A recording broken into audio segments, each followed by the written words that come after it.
Okay, so now we are recording. There will be resource links throughout the presentation. As long as I would keep this link for yourself, you know, just save it, bookmark it, because I will be adding a couple of things, especially for those who are doing CEUs. There will be a post-CEU survey. So please make sure that you save that link. Everything will be added to it throughout our time here and then post-conference. So I keep that for yourselves. We will be doing Q&As throughout the conference. So after each presentation, we'll have about 10 minutes for Q&As. So please put your questions in the chat box. We'll do the best we can to make sure that we're following those questions.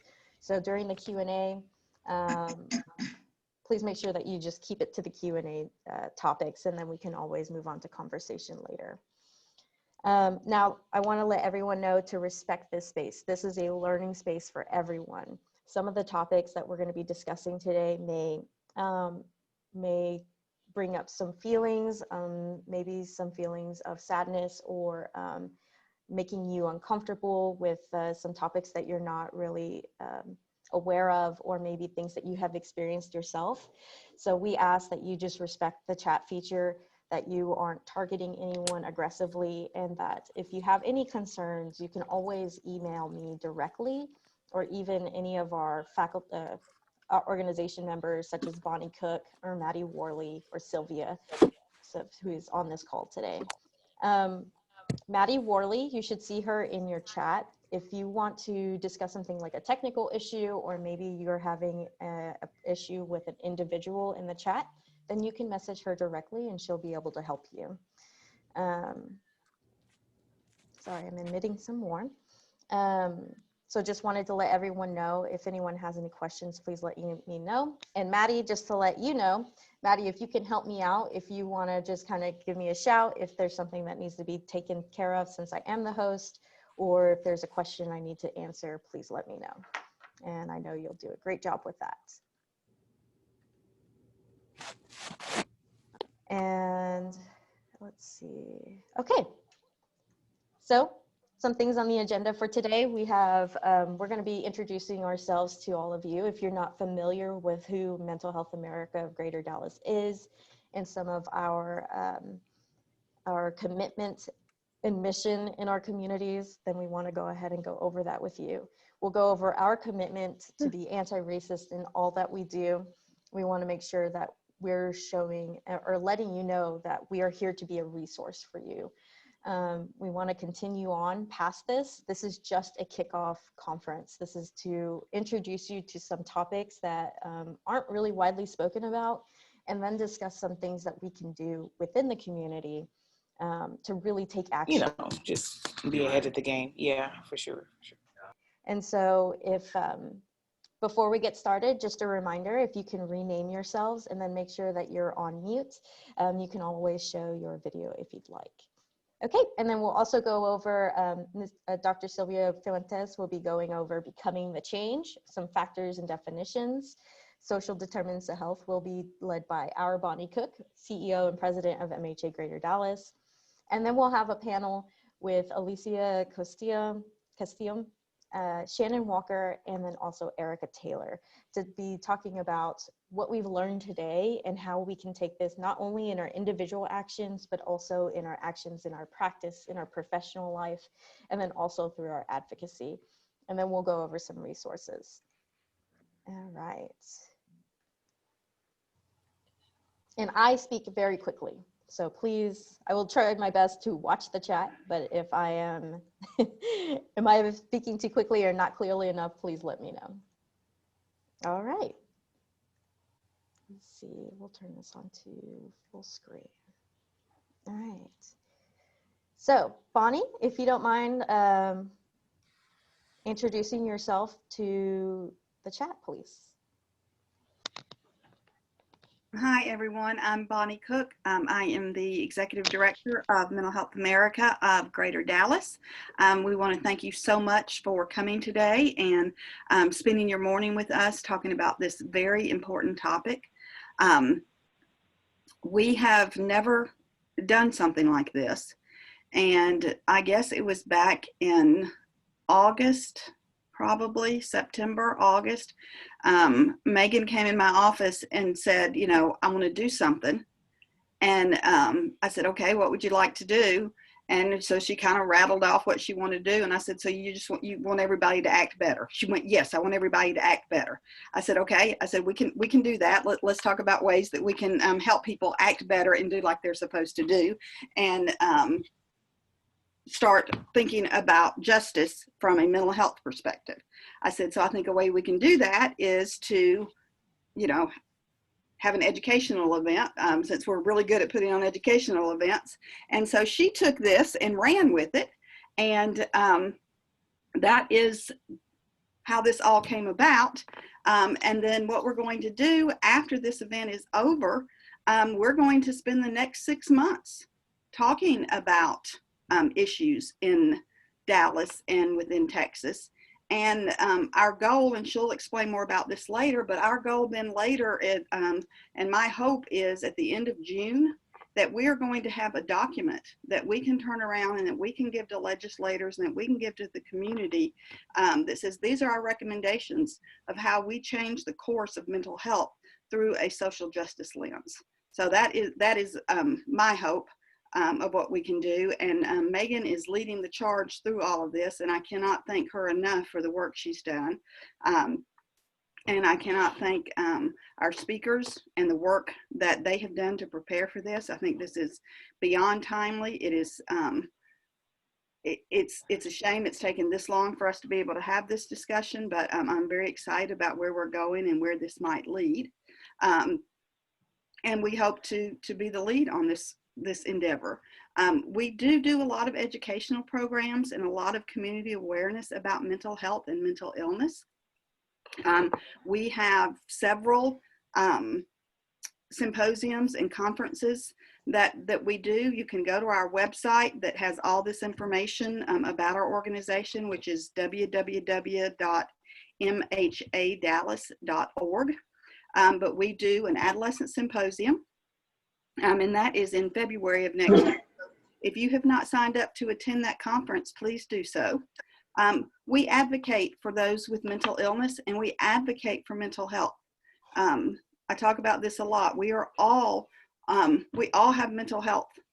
It is just on a continuum of mental health to mental illness. And everyone has this. And so we are Mental Health America of Greater Dallas. We're not Mental Illness America of Greater Dallas. So we work very hard to try and make sure that from a lens that we mental health as if we are talking about any sort of physical illness that we have. And everything that we do works on a model of prevention before intervention. We really wish that from a mental illness and a mental health perspective that we started dealing with mental health and mental illness upstream as opposed to downstream. And our systems are set up to where we are downstream of dealing with those issues. And we are hoping through conferences like this and through partnerships with all of you, and you are all our partners because you're on this phone call and you're on this Zoom and on this this journey with us, that you will help us and help us determine ways that we can help people upstream as opposed to downstream. And that's part of our work as an organization, is to be a bridge and to bring everybody together in the room. I wish we could all be in a room together. Hopefully by next year we can go back to doing that. But in a normal year, we have a conference room that has a meeting every day with community members and community activists and people that care about mental health. And there is no health without mental health. So we fall into the sphere of everything and every part of what goes on in this community. If you're not aware, we do have 5 different support groups that meet. We are meeting on Zoom right now. We have a support group for depression, anxiety. We have a support group for living your life well, meaning if you've already gotten a diagnosis of a mental health issue that, and you've already started dealing with those struggles, and helping you to live a better life. We've also just started a mothers and babies group. And It is a home visiting program for new moms, and it is to work to hope that new moms can adjust to motherhood and do not get postpartum depression. So it helps with skills with resiliency. It helps with coping mechanisms, and most home visiting most home visiting programs, deal with milestones, physical milestones, and making sure that the baby is adjusted. Programs don't focus as much on the mom and just the mom. So that's what this program does. It's a 6-week program, so it's attainable within 6 weeks, and then there are some follow-up classes you can take. So there is all sorts of information on our website. I've given you that. And then I'm going to talk about our mental health assessments when I do my part of the presentation. So again, we are so glad you're here, and I so look forward to our conference. All right, thank you, Meaghan. All right. Well, thank you so much, Bonnie. I really appreciate it. You know, you did a great job letting everyone know what we do. So Bonnie, Bonnie is also a resource. So please, Bonnie, if you don't mind just posting your email in the chat so they know how to get a hold of you. She's our main connection to the community. So please, if you have any questions or want to learn more about what we do, please contact Bonnie. So before we get started, I want to go a little bit more over about what we're here for. I'm posting that link to, it's a link tree, so it's going to have a couple of links of some things that we're going to be talking about today. But when you signed up to be in this conference, you went through some questions that wanting to ask about our diversity and inclusion task force. Now, this is something that we're going to be putting together over the next few months. Now, it's very in the early stages, but one of the main components is you. We need you to be part of the planning team and to let us know what you're witnessing out in the community as far as the impact racism has on mental health and structurally the policies that are inhibiting, Black, Indigenous, and people of color, other in communities, access to care. So we want to make sure that we're using everybody's resources, everybody's minds. I may have, like Bonnie said, I kind of went running with this, but I am only one person. And I think if anyone has spoken to me before, I always say, I have an open door policy. I want to hear your ideas and I want to have a conversation. And so I want to make sure that everyone feels comfortable in speaking on the safe space in regards to these topics, and then how we can work together in the community to really create change through advocacy, policy changes, maybe workplace recommendations and other things that we can really make a difference to prevent trauma, racial trauma, and other instances of racism in our communities. So our commitment is anti-racism in everything that we do. So through that, we're going to be, one of our main tenets throughout the next 6 months is to educate the population. I find that a lot of times, like mental health, if you don't know the ins and outs or the signs and symptoms or the stigma that surrounds it, we're not comfortable talking about it. And in some ways, I feel like when we discuss race, ethnicity, culture, that we do get that same feeling of fear because we don't want to hurt people's feelings, or we don't want to be wrong, or maybe we say the wrong thing. So the best way to counter that is through education. So thank you so much for taking the first step on educating yourselves on the different aspects of racism and how it impacts mental health. The next thing is the Diversity and Inclusion Task Force. Through this, we'll be meeting monthly to discuss, one, the things that we've been learning about, and two, creating action items of ways we can create teams and subcommittees and ways that really, narrowing down these issues that we can actually take action on, whether it's discussing it with state officials, agency officials, or city officials, county. I mean, it goes across the board. So please keep in mind that whenever you did sign up for that, I will be sending you updates in regards to that Diversity and Inclusion Task Force, and I hope that you're able to join us. This is open for the community, and there is no member, I'm not gonna shut you out. And then finally, we will take action on these items. I think if anyone knows me, they know that I am not one to just sit in an office and, just think about these things. I'd like to make sure that we actually follow through on what we're doing. And so being a part of this, I want you to know that we'll do the best we can to facilitate this movement and that we can actually advocate and create change within our communities. So next we're going to have Dr. Sylvia Fuentes, founder and CEO and leadership strategist of Thriving Leaders Collaborative. So Dr. Sylvia, if you don't mind just coming in, could you give us a little introduction about who you are, and then we'll let you move on to your presentation.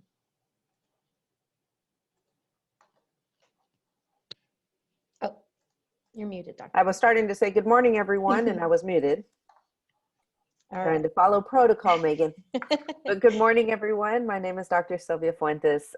You have my bio, so I'm really not going to go into detail. I will just tell you that I have over 2 decades experience in the public education sector, particularly in the urban field. I was a turnaround principal for many years.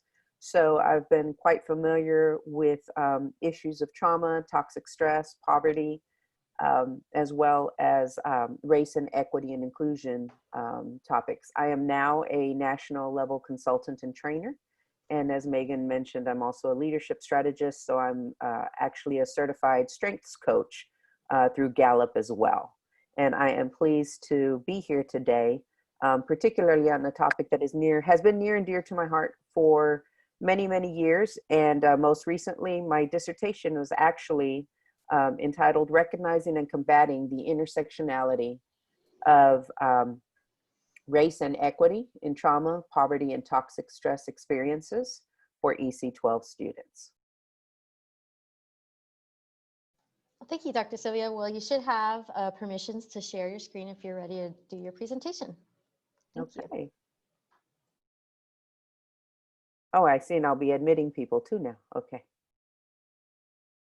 Let me get this together. Is that okay, or did you want me to do the presentation? No, that's totally fine. Perfect.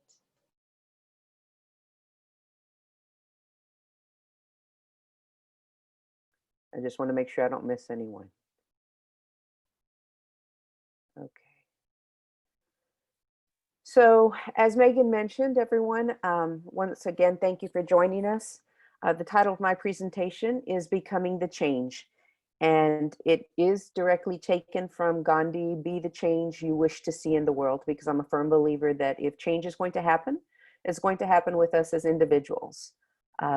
Yes, the masses are wonderful, but it begins with one. So never underestimate your influence as an individual. Today, our time together, we've got 3 primary goals. I want to create a common vocabulary and understanding towards trauma competency, and I'll speak to that phrase, trauma competency, in just a minute. Then we want to delve into the intersectionality of race and equity in trauma and toxic stress experiences for POCI, which stands for People of Color and Indigenous Individuals, as well as recognizing our personal and professional roles towards becoming the change that our children deserve. Just some quick housekeeping items. If you're not comfortable or haven't been comfortable with Zoom before and you happen to get disconnected, there's no need to panic. Just go ahead and come back in. You might need to wait just a quick minute to get readmitted, but please definitely don't panic. Want to remind everyone to please have yourselves on mute at this time. You have control of that at the top, typically right-hand corner of your picture screen, as well as we are asking people to double check their naming because of the accounts that some people came in under. You may have another person's name, so you can just click on the right-hand corner where those dots are, and you'll be able to scroll down to rename and rename yourself. We have the chat box. They've been asked to go ahead and introduce yourselves, as well as if you have questions throughout. Meaghan will be able to moderate. I think Maddie's helping with that as well, so we appreciate their assistance with that. So we do have moderators on hand. The first thing I like to do, and I appreciate Meaghan's comment at the very beginning, if you were here when we first started, is really talk about the depth of the information that we're going into, because this is a bit of, can be very uncomfortable. And just the topic of trauma and toxic stress can be somewhat challenging for people. And so I always ask people to go into what we call an internal weather check. I'm going to challenge you to do that right now for yourselves. And I'm going to ask you to embrace with intentionality your internal weather right now. Whether you're feeling sunny, I want you to check with you. Are you feeling the grumblings of a thunderstorm? You might be feeling a little bit heated today. You might feel like a tornado has landed, or you're right in the middle of one. You might be feeling whatever it is that you're feeling. The point is owning our stuff and owning our feelings. So I want you to take just a quick minute to go ahead and check what your internal weather is. You don't have to put it on the chat, but I want you to just stop for a minute, close your eyes, check with yourself. What is your internal weather?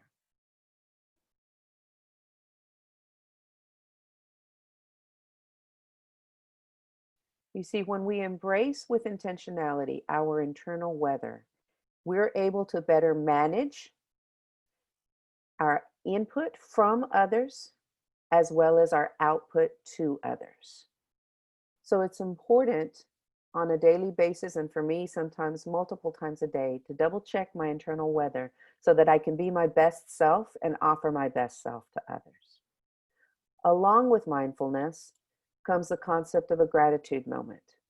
And what we know is now it is scientifically research-based practice of gratitude on a daily basis. And we're not talking about just a quick, oh, thank you, or oh, this is great, but stopping. Written practice of gratitude, and not talking about an hour, but a few minutes daily. Right now, wherever you are, I'm going to ask you to just write down specifically, what are you grateful for in this moment?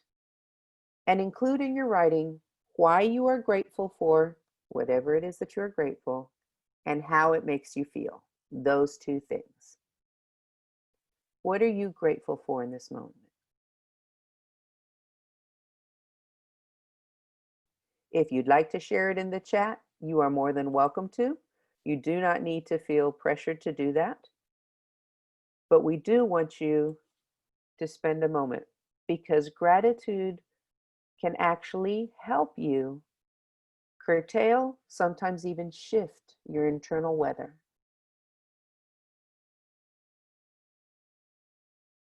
We see someone sharing, I'm grateful for my health.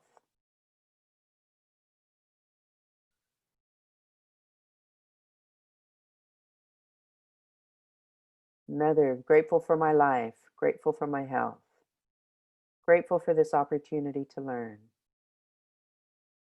What we're doing right now is putting ourselves in a place to, with gratitude, to be able to learn, because this is a heavy topic.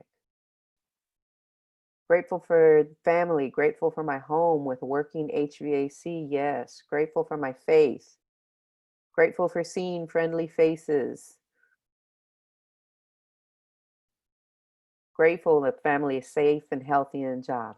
Once again, I encourage you, if you don't already do this on a daily basis, to try it out.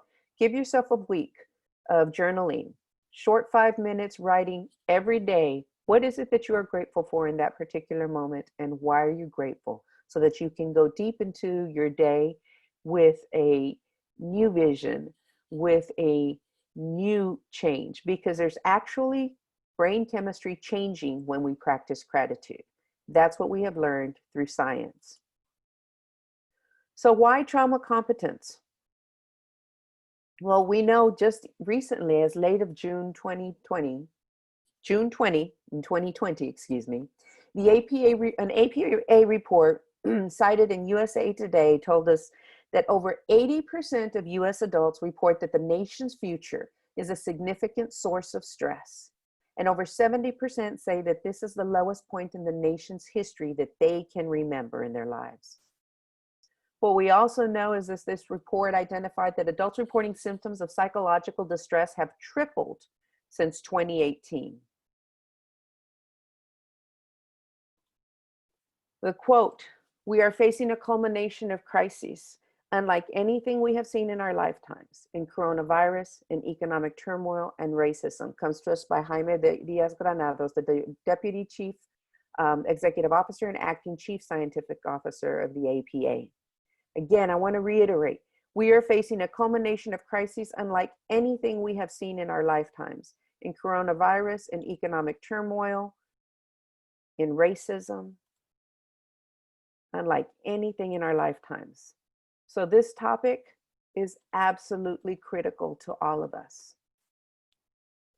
When I speak to trauma competence, many of us have heard the terms trauma informed, trauma understanding, trauma sensitive. But through my studies, I came to the realization that what we really are all seeking to be is become trauma competent, or what our students need, our kids, our fellow man, fellow women, fellow people need is trauma competence. And that comes down to 4 pillars. It's one, we all need to be informed. That means that we understand the structure and statistics of trauma. It means that we're sensitive to the symptoms, how they manifest, that we become skillful, that we have successful strategies to be able to meet these challenges. And then we become resilient with skillful self-care, because those of us in the field responding to trauma definitely are in the fight on a daily basis, along with those that are experiencing these challenges. And so skillful self-care is absolutely critical. It's not about being selfish, it's about being self-full, and we cannot pour from an empty cup. So while we're not going deep into the 4 pillars of trauma competence, it is important that we lay an understanding of the beginnings of this. So first things first, creating a common vocabulary. I'd like to ask you, how would you define trauma or toxic stress? You can go ahead and enter that in the chat box quickly. How would you define trauma and toxic stress? I'll just give a few seconds.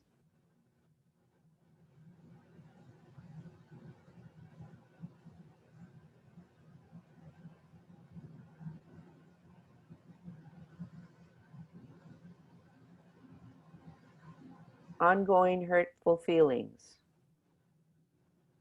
What other definitions might come to your mind when you're thinking of trauma and toxic stress? And for those of you that have just been admitted, we want to ask you to please be sure to mute yourselves, and then also rename yourself, which you can do at the top right-hand corner of your picture block. Both big T's and little t's, absolutely. Anxiety, depression, experiences throughout a childhood, growing up walking on eggshells around a parent with mental illness, an experience that paralyzes you in a way that does not allow you to function effectively. It takes over all aspects of your life. Thank you so much for your input. We need to have a common vocabulary as we discuss and as we move forward. So trauma, by definition, is basically an unbearable and intolerable event experienced or witnessed that leaves an imprint of that experience on the mind, the brain, and the body. It results in a fundamental reorganization of the way the mind and the brain manage perceptions, and it changes one's capacity to think, to cope, or to trust. Again, I want to reiterate, it results in a fundamental reorganization of the way the mind and brain manage perceptions, and it changes one's capacity to think, cope, or trust. Being traumatized means continuing to organize your life as if the trauma were still going on, unchanged and immutable, as if every new encounter or event is contaminated by the past. This is a quote by Dr. Bessel van der Kolk with an incredible read, The Body Keeps the Score, which I highly recommend.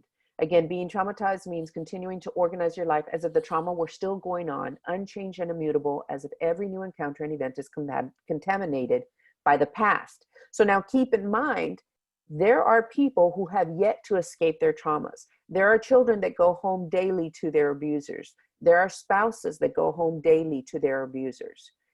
And this is particularly true for those who are experiencing racial trauma and racial stress. And again, right now, we're just talking about the human affective period, just trauma and toxic stress. So toxic stress, by definition, is exposure to prolonged and serious events, extreme poverty, repeated abuse, violence, without a supportive network that overwhelms cognitive and emotional resources. Now, what happens is toxic stress results in increased levels of cortisol, the stress hormone, and disruption of brain development. It also results in what we call the allostatic load. Eric Jensen speaks to this in teaching kids from poverty about constant wear and tear. So when people talk about they're sick and tired of being sick and tired, that's an excellent example of toxic stress.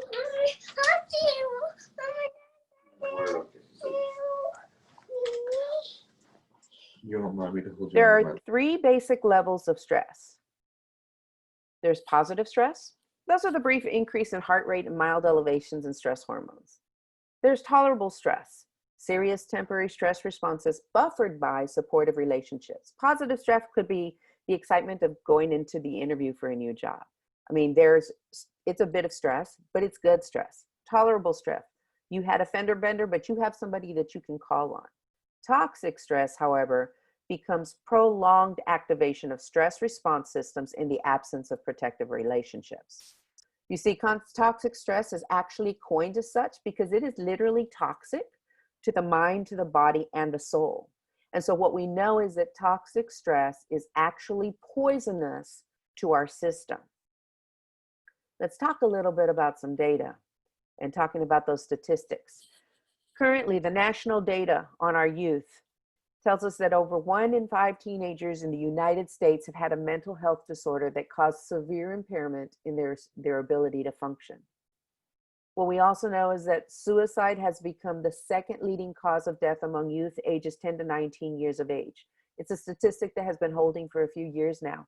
And please keep in mind, when we're saying that suicide has become the 2nd leading cause of death among youth ages 10 to 19, that's actually what people refer to as completed suicides. We're not even talking about the attempts and those outcries.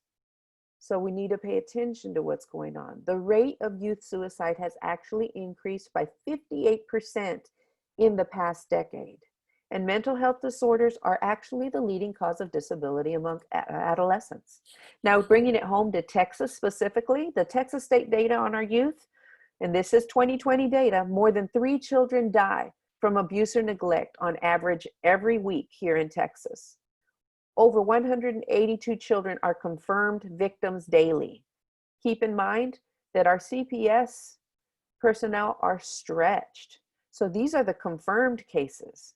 And more than 7 children are maltreated every hour in the state of Texas. Current CDC data on violence tells us that 1 in 7 children experienced abuse or neglect in the past year. 20 people victims of physical violence by an intimate partner every minute. 1 in 2 women experience sexual violence in their lifetime, and 1 in 5 men experience sexual violence in their lifetime. Why am I sharing this information with you is because it's important that we recognize how prevalent trauma and toxic stress are amongst us. Trauma and toxic stress, remember, whether individually or combined, typically overwhelm and compromise a person's ability to cope, think, or trust, temporarily or over a long period of time. So then why is this actually happening? What's going on in our brain that's causing this? Because sometimes, unfortunately, we do have people that say, get over it. There's actually something happening in the brain. And what it is what we know now is that the rational brain is basically impotent to talk the emotional brain out of its own reality. So many times we want to say, and I have been guilty of thinking and probably even saying it a time or two, what were you thinking, to maybe a former student or to a friend? Their response may not have been verbal, but internally their brain's thinking, I wasn't thinking, I was feeling. Because the emotional brain was live and living color because of the traumatic experiences and the toxic stress that abound. See, we have something called the triune brain. And very simply, because you guys, I'm not going to even pretend to be a doctor in this particular field, but the basics are, we've got the neocortex, what they call the human brain. It rules our thinking. Then we have the limbic, or the mammalian brain, which rules our feelings and emotions, quite simply. Then there's the reptilian, or what people call the primitive brain. That rules our survival.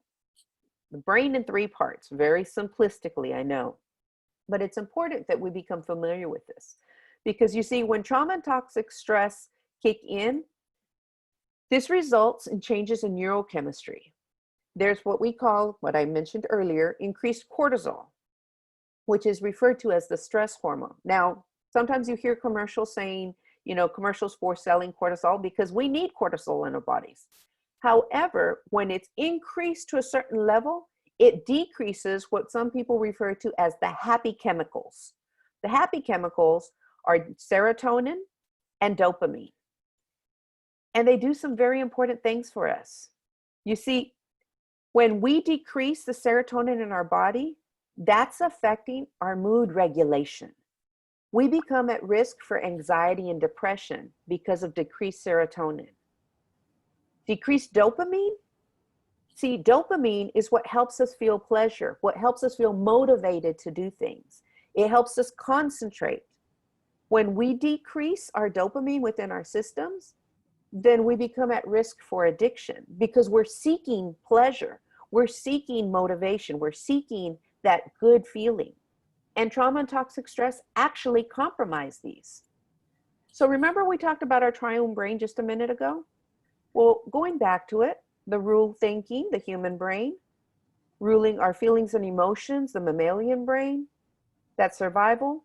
Well, you see there's this little area up here that's called the prefrontal cortex, and it houses our executive functioning.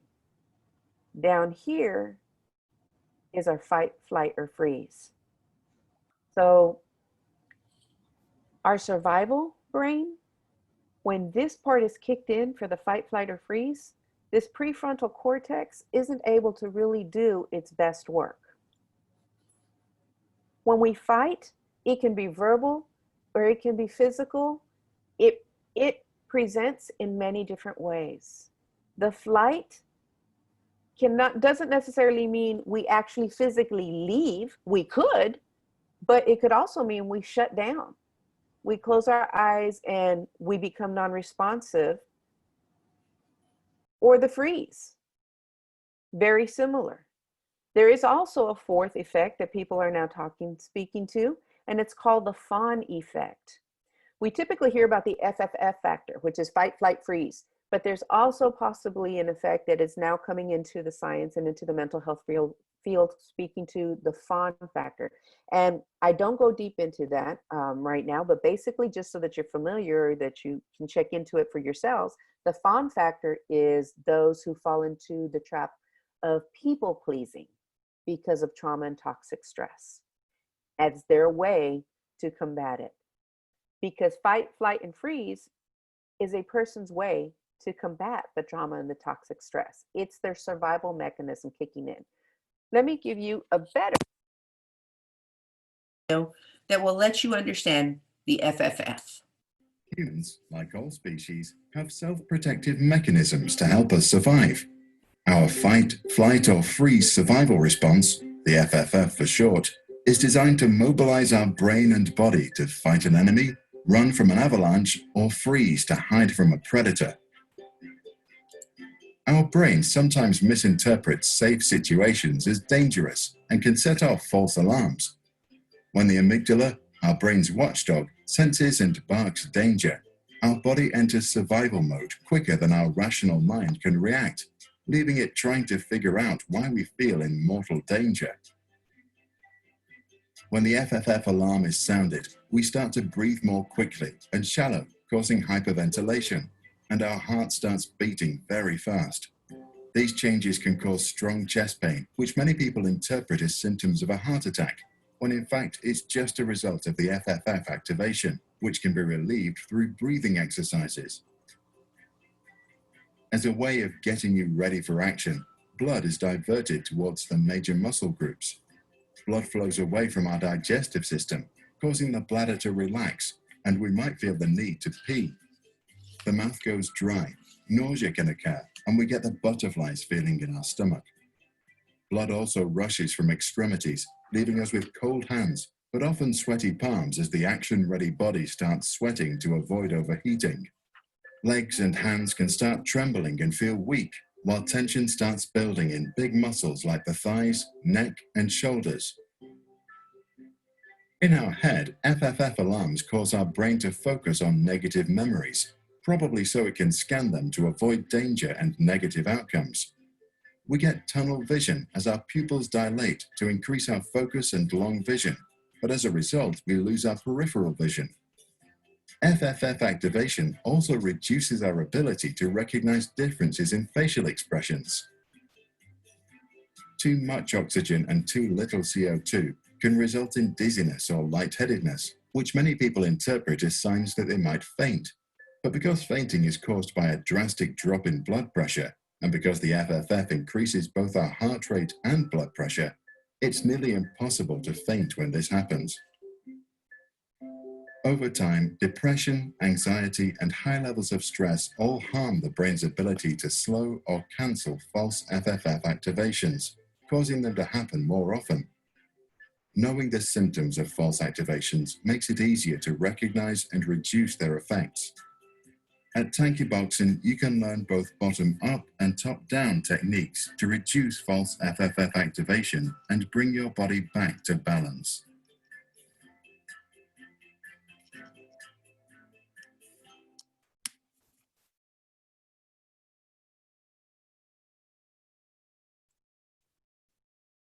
So that gives you a great little snippet on the FFF factor. Again, the reason I'm sharing this with you is because it's important that we understand trauma and toxic stress just as a whole, as far as life is concerned. Understanding executive function, and I found Dr. Smitha Bandari in 2019 gave us a really great breakdown of executive function. Basically, EF, or executive function, is a set of mental skills that help you get things done. It's controlled by the frontal lobe, as we showed, as I showed in the picture in the triune brain, that front part. The reason executive function is so critical is because it helps us do things like manage time, pay attention, plan and organize, remember details, or avoid saying or doing the wrong thing. When EF isn't working properly, though, behavior is less controlled. This goes for kids and adults. It's just the human experience when EF isn't doing what it needs to do. You see, when it isn't working properly, our ability to be successful in school or work, maintain healthy relationships, becomes compromised. So again, keeping in mind, trauma and toxic stress compromise the full functioning and the healthy functioning of executive function skills. So trauma and toxic stress on the brain, we want to remind people and help people understand that trauma survivors experience the world through the feeling brain. The limbic brain, again, that was that middle part, and then they typically lack the ability to process events through the prefrontal cortex where the executive function resides. So remember we talked about, what were you thinking? I wasn't, I was feeling. That's exactly what we're giving examples for of this particular time. So again, Bessel van der Kolk shares with us that trauma produces actual physiological changes, including a recalibration of the brain's alarm system, an increase in stress hormone activity, and alterations in the system that filters relevant information from irrelevant. You see, people's perceptions are extremely powerful because people's perceptions are their reality. So it's not for us to tell someone how they should or should not be feeling in a particular situation because we have no idea what their life experiences have been. And we don't know the lens through which they see and experience particular situations. Want to remind you, please put yourselves on mute. Want to remind everyone to please be muted.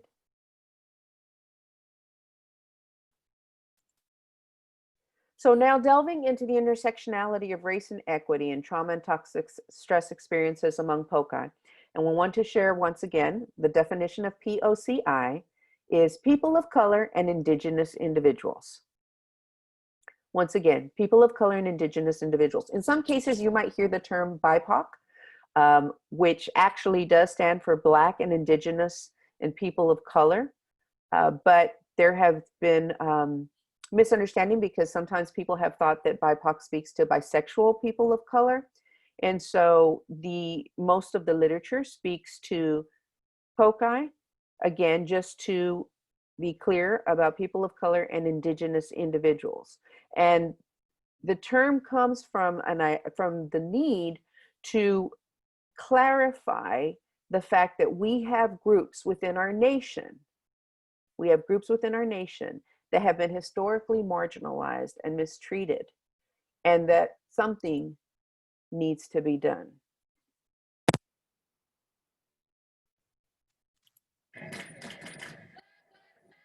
Racial trauma isn't just something that Black and Brown Americans experience regularly. It's something health experts say they're born into. What makes it traumatic is how you experience it. Similar to PTSD, racial trauma, or race-based traumatic stress, is the collective effect racism has on an individual's mental and physical health. It can be from major experiences like workplace discrimination or hate crimes, or it can be the result of an accumulation of many small indignities called microaggressions, or system or institutions that enforce structural oppression. There was a national survey done by the American Psychological Association, and about 25% of all African Americans, 30% of all Native Americans report at least one of those experiences at least once a week. The APA says not only do Black, Indigenous, Latinx, and Asian American people significantly suffer from racial trauma, but that it can also compound with additional oppression based on gender or sexual orientation. It depends on the intensity and the frequency of how often you experience racism or how severe the event is, but you might start with just race-based stress. So something will be racist and you'll be exposed to it and you'll feel stress. But racial trauma is really when it has those long-term effects. It really sticks with you. Immediate symptoms can include increased heart rate or blood pressure, heightened cortisol levels, sweating, or tension in the body. Long-term chronic exhaustion and fatigue are among the most common symptoms. The sadness, underlying or overt anger, even thinking differently about yourself. So sometimes believing or starting to endorse those stereotypes that people might have about your racial group. If you're experiencing racial trauma, you might have some of that internalized racism. Increased hypervigilance, the having the nightmares or flashbacks, avoidance of situations where they may perceive it as threatening. All of those are consistent with what we find in race-related stress and PTSD. So there's a lot of overlap. Kind of, bouncing back and forth between that and none, and never really feeling safe and socially connected and supported. And that also affects your brain and how your brain develops. America's healthcare system impacts racial trauma too, making it more difficult not only to find help, but someone who understands a patient's experience. A 2015 study found that in the US, 86% of psychologists were white, 5% were Asian, 5% were Hispanic, 4% were Black. Meanwhile, some of the experts we spoke to are setting out to help. Dr. Candace Nicole Hargens released Black Lives Matter meditations for racial trauma victims and white allies. Black Lives Matter. Therapist Kelly Baker has helped organize Facebook Live videos with her local NAACP branch where anyone can connect to learn more about racial trauma. She's included sharing her own experiences. I don't think you can say that there was ever a time for me when I did not, that I was never exposed to racism. When I think about my family, my mom, my grandmother, and the things that my mother experienced that were clearly racist definitely affected how she parented her children. What can be done to respond to racial trauma? Dr. Erlanger Turner tells Newsy adding an official diagnosis of racial trauma to the DSM-5, an encyclopedia of sorts for mental health professionals, is not the solution. He suggests racial trauma's existence is something everyone should be aware of, especially healthcare providers and policymakers. If you are white, you do need to make sure that you try to understand that person's experience, that you provide some sense of solidarity, that you don't apologize. I think people oftentimes want to apologize in these situations, and that's really not helpful. We need solutions. And so I think that is one of those things that we have to do better and make sure that we take ownership. Lindsay Thies, Newsy, Denver.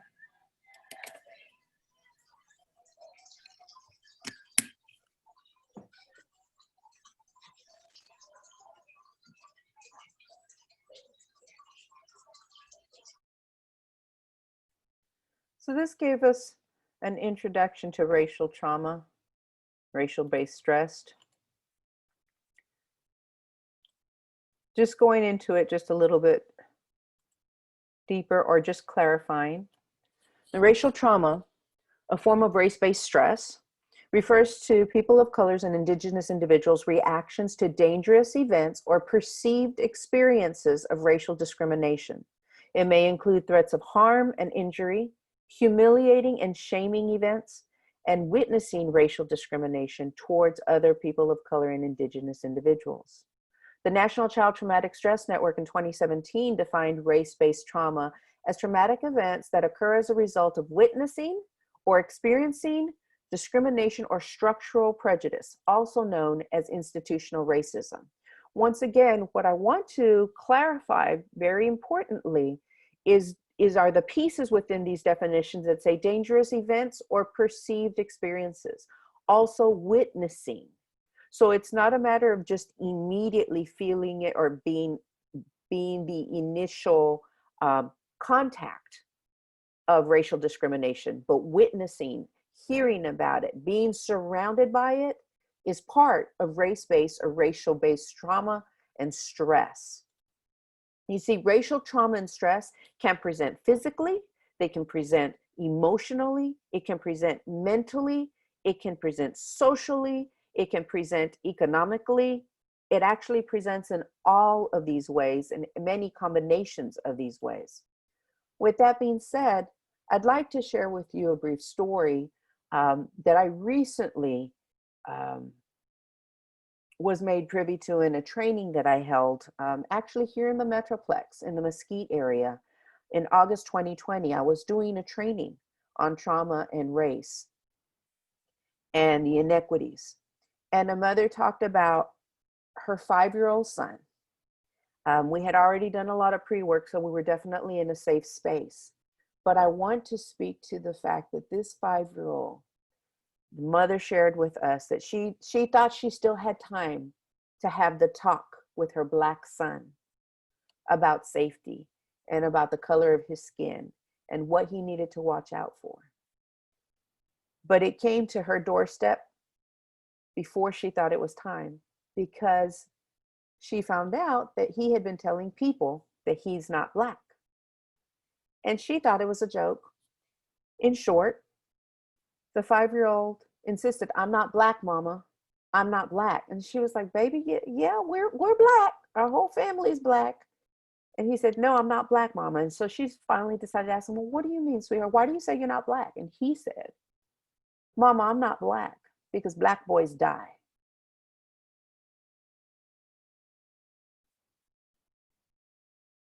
Let me say that one more time.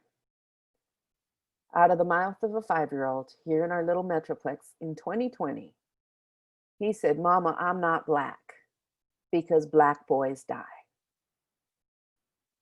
Racial stress, racial trauma is real. And the age does not escape the experience. So let's be real and let's talk about the impacts of race and discrimination on people of color and Indigenous individuals just in life opportunities. Jamila Lemieux has explained that non-Black people in this country have been fed a steady diet of propaganda from their parents, their schools, their churches, and from the media that tells them that people of color, and particularly Black folks and Latinx people, are not to be trusted. They've been taught that we are criminals, that we are violent, that we are predators, and think we need to be monitored. Now, I know that some people will take offense to this statement. When we've done some deep training, and I'm talking about day-long trainings, this has been stopped to a very deep quote, and people have had a hard time with this. But you see, the data doesn't lie. Because the truth is, Black and brown folks are dying from unnecessary deaths at statistically higher numbers than their non-Latinx white peers. There are extreme incarceration and detention rates for Black and brown folks. There is alarming poverty. We know that racism and the effects of it, whether implicit or explicit, manifest daily in schools and classrooms across the nation, and subsequently threaten the success of millions of people of color and Indigenous children. You see, because they mainly, many times, suffer from attending schools where there's lower teacher quality and high teacher turnover, because it's the newest ones typically going into some of the most difficult schools. They're not able to hold on to the more experienced teachers. Punitive discipline. We know that POCI children tend to be the ones that are suspended at higher rates, tend to be the ones that are sent to alternative schools or receiving expulsions at much higher rates. Dropout rates are much higher across this nation, and compromised academic performance. We see the gap. Those of you that are in education have been speaking to this for the past many years. The American Sociological Association 2018 even told us that education has impacts throughout the lifespan and is connected to socioeconomic status and the development or alleviation of social inequality. So we have a lot of work to do in this place, but it doesn't mean that it can't be done. And what you're participating in today is a first step. If current trends continue, 1 in 3 Black males and 1 in 6 Latinx males that were born in the United States in 2001 will be imprisoned at some point in their lives. Let me state that again. The data has shown if our current trends continue, for our Black and brown boys born in 2001 here in the United States, 1 in 3 Black, 1 in 6 Latinx males will be imprisoned at some point in their lives. We're talking about, the statistics are here, from trauma and toxic stress, from race-based trauma, race-based stress, and the inequalities. The disproportionate exposure to trauma and poverty and toxic stress among POCI continue because we know that 61% of Black non-Hispanic children and 51% of Hispanic children have experienced at least one ACE, compared with 40% of white non-Hispanic children. For those of you who don't know what an ACE is, ACE stands for an adverse childhood experience. We're not going into it today because this is a much shorter session, but I certainly recommend that you look into the ACEs study, ACES, or ACE study rather. 31% of Black and 31% of American Indian, Alaska Native, and 27% of Hispanic children were living in poverty compared to only 11% of white non-Hispanic children in 2017, or as far as the data was concerned, excuse me, from the Children's Defense Fund. Again, speaking to the disproportionality, more than 50% of those incarcerated as of 2007 are parents of children under the age of 18. The subsequent effects become intergenerational.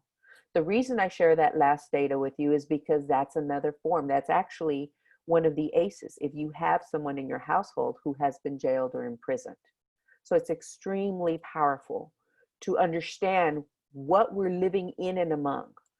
Continuing with disproportionate exposure to trauma, poverty, and toxic stress is the reality that in 2014, Black and Latino males actually comprised only 15% of the US population, but made up almost 80% of the prison population.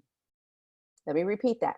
In 2014, we're talking 6 years ago, Black and Latino males comprised only 15% of the US population. However, they made up almost 80% of the prison population. Between 2008 and 2013, approximately 500,000 children were separated from their parents due to matters of detention and deportation. That was back in 2017. You guys, that's not even the latest of what we've been hearing about kids in cages. Homelessness amongst Latinx youth experiences 33% higher risk, and Black youth at 83% higher risk than their white peers. Homelessness, another form of traumatic experience and toxic stress. So going deeper and clarifying a little bit more vocabulary. what's important, and I want to go back to what Meaghan shared with all of us, that this is going to be very uncomfortable for many. This topic is very challenging for many. And I want to tell you that it's okay. It's okay to be uncomfortable, because if you want progress, you need to find comfort in discomfort. We're pushing ourselves to a different place to do better and to be better. So it's okay to be uncomfortable. It's okay to be a little bit scared about asking questions. What it's not okay to do is to sit back and pretend like things aren't happening. To sit back and think it's just going to get better without you, because it's not. Understanding white privilege. This is another point that goes into great discussion when we have our full day trainings or multi-day trainings. I always like to begin with what white privilege is not. You see, white privilege is not the assumption that white people have never struggled. That's a big misunderstanding. White privilege is also not the assumption that everything a white person has accomplished is unearned or simply handed to them. That's a gross misunderstanding. What white privilege is the recognition of a built-in advantage separate from one's level of income or effort. White privilege is the recognition that one's struggle was not related to the color of their skin.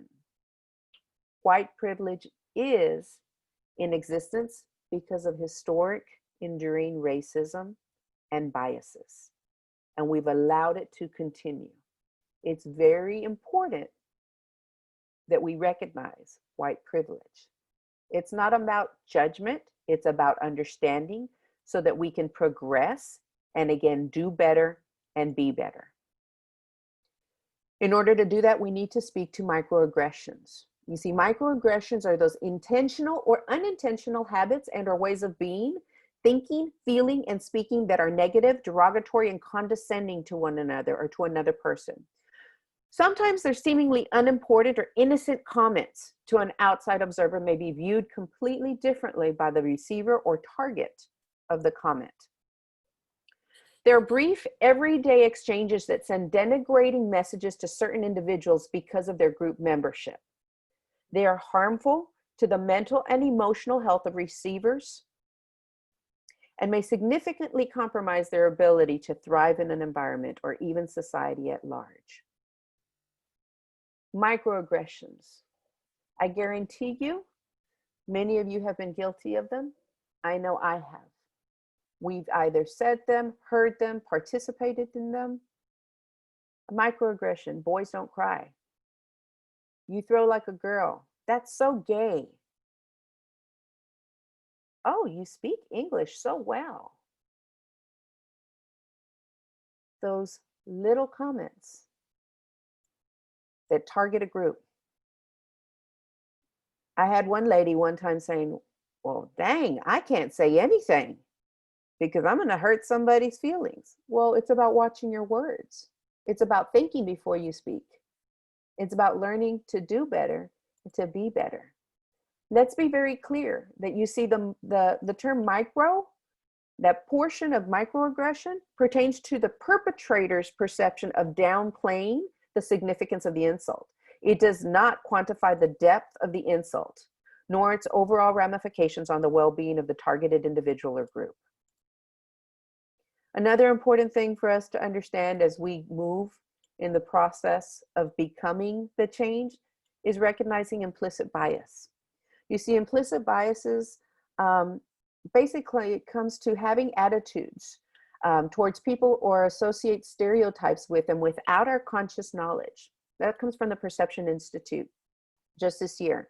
Thoughts and feelings are implicit if we're unaware of them or mistaken about their nature.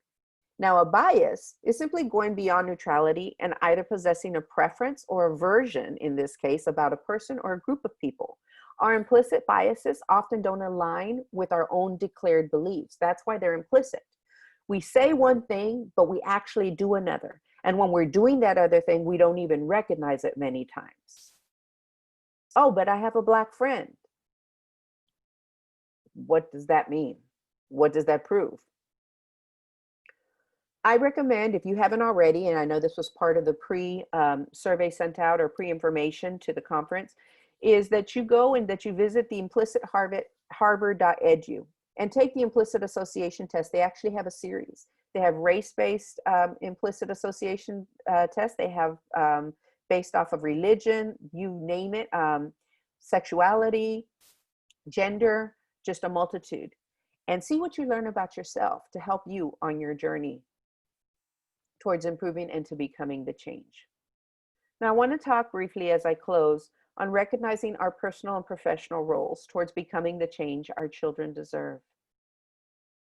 And I want to share with you one last video that will introduce us to this topic. I do want to warn you that this video has some very alarming scenes and very disturbing, but it's the America that we've been living in, that so many of us have been living in. And the camera was on and it was rolling. So let me just warn you, these are some disturbing scenes.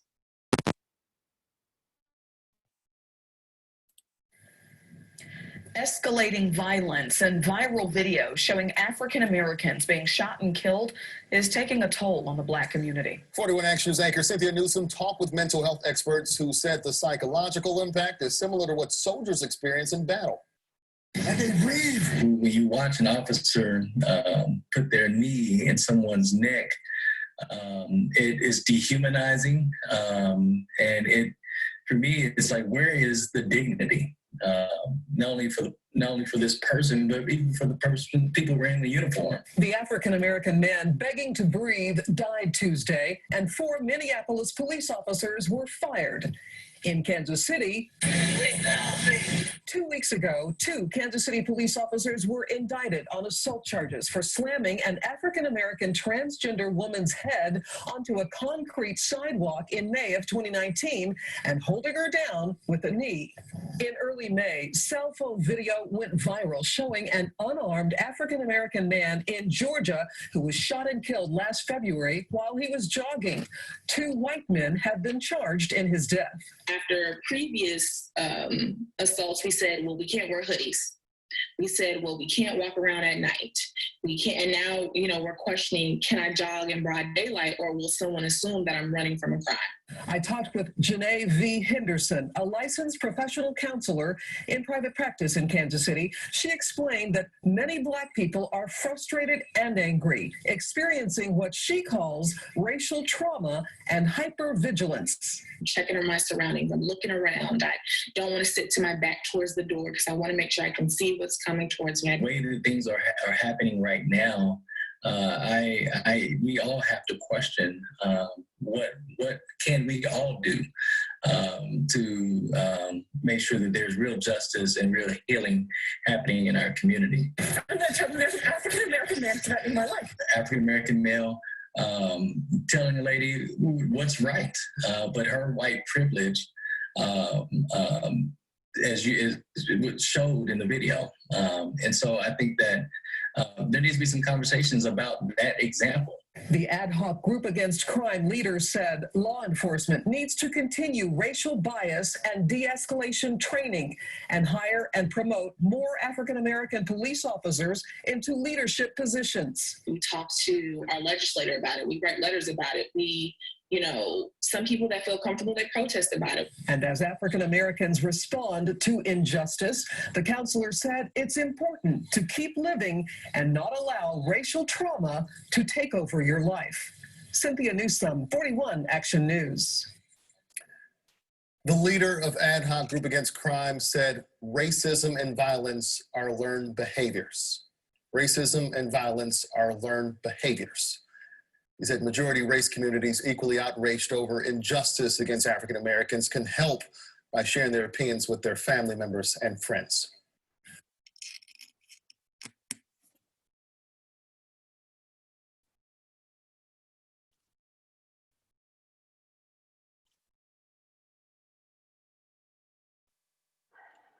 Please note that the videos that you saw, those clips, were all from 2020. We're still living with it. And there's much work to be done. So I commend what's taking off today for the next 6 months the work that Meaghan and Bonnie and Maddie and their team have chosen to take and move. Each one of us plays a part. Let's be clear about our definitions. According to Merriam-Webster, racism is a belief that race is the primary determinant of human traits and capacities, and that racial differences produce an inherent superiority of a particular race. Now, the truth is, most, not all, but most people won't admit to agreeing with this. Therein lies the problem. Do we have some people that believe this? Yes, we do have some that believe their race is flat out superior, but most people won't say it. A racist, and this is another great read, How to Be an Anti-Racist. Author Kendi speaks to one who is supporting a racist policy through their actions or inactions or expressing a racist idea. Please understand, inaction is just as detrimental to our system. Anti-racist is one who is supporting an anti-racist policy through their actions or expressing an anti-racist idea. The truth is that almost every one of us have been guilty of microaggressions and or implicit bias. It's the human experience. It's about becoming cognizant of what we're saying, what we're doing, what we're thinking, and allowing us to stop and think before we speak. Stop and think before we act. Check with your mind, check with your heart, and learn and grow. The key is to learn, acknowledge, and intentionally improve. See, regardless of your race or ethnicity, you're either anti-racist or you're not. There is no middle ground. Let me repeat that. Regardless of your race or your ethnicity, you're either anti-racist or you are not. There is no middle ground. You see, there is no room, there never has been, but now more than ever, there is no room for silence nor passivity in the fight for equity and excellence for one another. Inaction and silence are complicity. So what we have to do is start building trust amongst one another. This goes for those who have experienced just trauma and toxic stress in general as far as life, and then most definitely for race-based trauma, race-based stress. How do we become the change? 4 quick things to think about. First of all, stop saying I'm not racist. That's not proving anything, that's not doing anything. If you're speaking to helping someone for traumatic experiences or toxic stress experiences, stop saying get over it, or somebody else had it worse, or I blah, blah, blah. Stop saying I'm not racist. You need to do this, you need to do that. Own your stuff. Every last one of us has stuff, and the truth is our stuff doesn't smell any better than anyone else's. You guys know what I'm talking about. Every last one of us comes with life experiences, the good, the bad, and the ugly. Own it. Remember we talked about an internal weather check just to help us absorb and to be able to manage input and output better. Then identify, acknowledge, and combat racial inequities and disparities personally and professionally. Don't let those jokes happen in your house. Don't go quiet when it becomes uncomfortable. Say something. See something, say something. Do something. Personally, professionally. In the lounge, at work, somebody says something, does something. Speak up. Speak out. Speak against. Be the difference. Be the change. Be brave. Most importantly, listen, listen, listen, learn, learn, learn in order to be the change. I will share one last thought with you that a lot of people don't realize. In your journey, in our journey to continue to learning more about one another and our life experiences, it's important that we do not hold one person accountable to share their experience as if they can share the entire experience of the group that you're asking them to represent. So I cannot go to a Black friend and say, what do Black people think about this? I cannot go to a brown friend and say, what do brown people think about this? Or women, or transgendered individuals. Every one of us has an individual lived experience. When we expect one person to respond for the masses, we are taking away from their individuality. And that's where it begins. Seeing, hearing, knowing, and recognizing the individual that's standing in front of you and appreciating who they are and what they bring to this world as a unique being. And with that, I will simply close and say thank you, thank you, thank you for joining the journey to becoming the change. If you'd like some more information, this is my email. I'd be happy to hear from you. And I'm going to turn over hosting capabilities to Meaghan, and then let me know if there's anything that I can do to help. Great. Thank you so much, Sylvia. I really appreciate it. It was a great presentation, so much valuable information. I believe that everyone on this call learned something, even if you thought you knew a little about what's going on. And those powerful videos just showing that, you know, this is something that happens every single day in our lives, and we can't wait any longer. So thank you so much. Did anyone have any questions before we get started? We may have a time for maybe one or two. I know that we saw one in the chat, and Sylvia, I'm not sure, just let me know if you're able to answer. Meaghan, I did have one in the chat. Did you write it down? Yes. So PTSD, post-traumatic stress disorder, or post-traumatic slave disorder, are they one and the same? Post-traumatic stress disorder has its own actual definition. Post-traumatic slave disorder, I am not as familiar. To my knowledge, it's not in the DSM. However, I will tell you, and Meaghan, you know, you and I recently had the conversation that there was some research taken in Chicago about children with gun violence, which of course were primarily Black and brown children. And they spoke to the fact that PTSD, those coming home from war, the effects were far less than those living in gun violence. So I'd have to go deeper. There's a form of PTSD, but when we're speaking to slavery, we're talking about centuries of intergenerational trauma. So there's much more, and the research is continuing. I don't know if that answers your question, but hopefully that helped a little bit.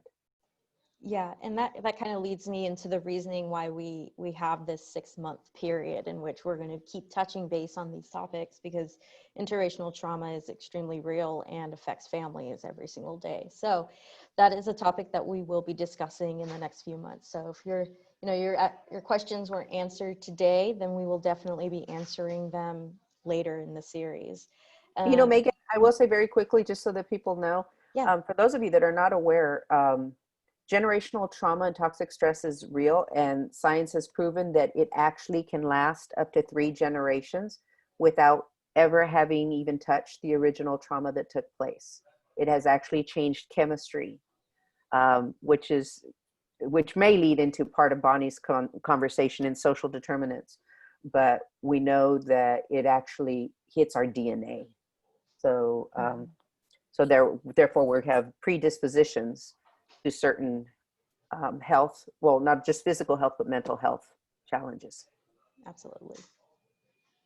Any other questions? Please put them in the chat. We are going to have a 5-minute break after this presentation, so just want to let everyone know.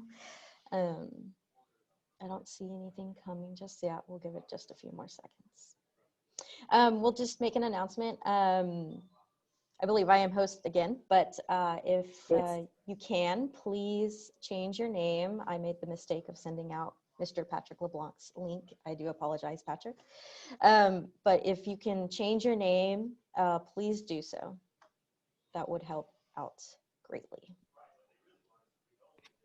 Okay. And if anything from this presentation triggered you, or you are having some feelings that you are having difficulty processing at this moment, if you can privately message Maddie Worley, she will be happy to either talk with you after the presentation or during the presentation, and we will make sure that you get the resources that you need and the assistance that you need. So if you will, if you have any, or anyone else, Meaghan or myself, then we can make sure that you get the assistance and the help that you need. All right, thank you so much, Bonnie. All right, let's take a 5-minute break. We'll meet up at 10:30. Okay, so 10:30, please be prepared for our next presentation with Miss Bonnie. She will be going over the social determinants of health. And thank you, Liam. All right, we'll give you guys a quick pause. Thank you.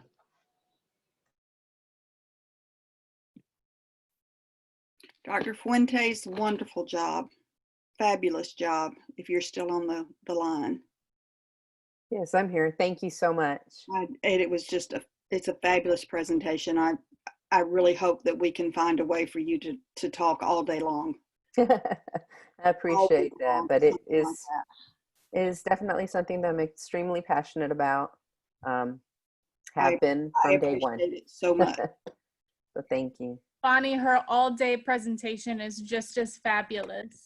I have had the pleasure of attending it. I'm just, y'all may want to pause your recording during your breaks. You can do that if you want to. I don't know if Meaghan's there or not. Okay, yeah. Oh, that's pause. I know we like to do. I'm going to give you host. Are you good with that, or would you like me to? Okay. So I'm good with that. Okay.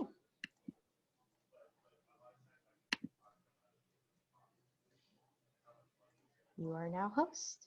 Thank you.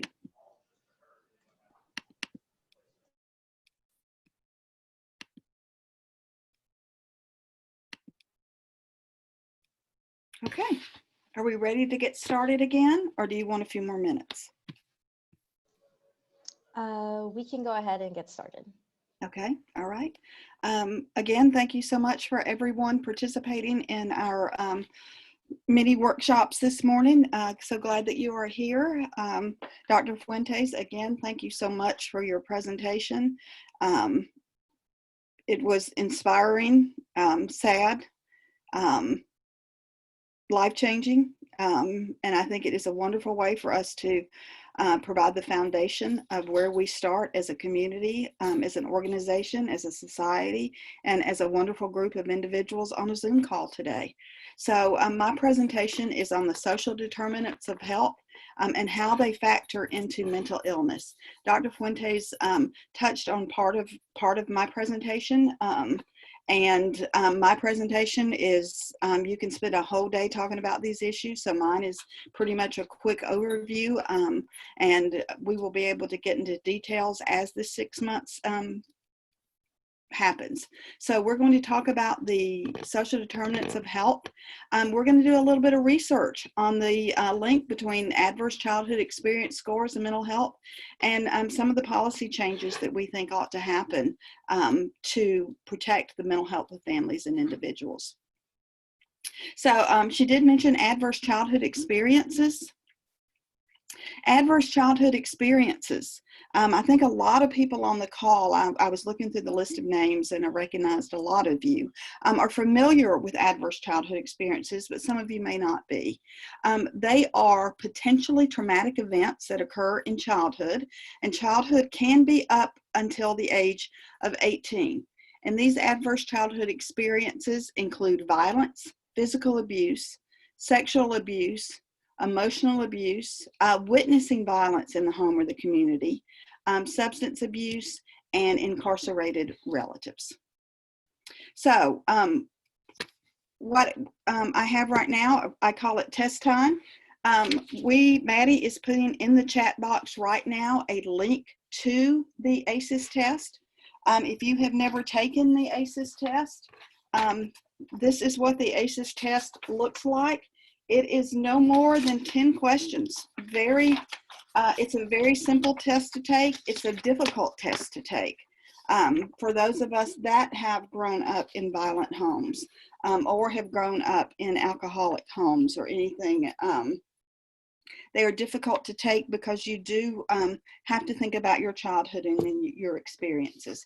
So what happens in this link that I have given you has provider instructions on the last page. If you are a provider and want to give out an ACEs test, so that is on this link as well. The higher your score, you get 1 point for each yes answer that you have. And the higher your ACEs score, there have been studies. So this was a landmark study that came out and said that adverse childhood experiences can determine the more likelihood of how long you will live. The higher you score on your ACEs study, the more likely that you are to suffer as you become an adult. So an ACEs score of 0 versus an ACEs score of greater than 4. You are 18 times as likely to have attempted suicide if you score higher than a 4 on your ACEs test. You're twice as likely to have 2 or more weeks of depressed mood in the last year if you scored higher than a 4. Nearly 5 times as likely to ever have used illicit drugs, more than 11 times as likely to have ever injected drugs, and more than 5 times as likely to be an alcoholic. So these studies are finding out that your zip code matters, that where you grow up matters.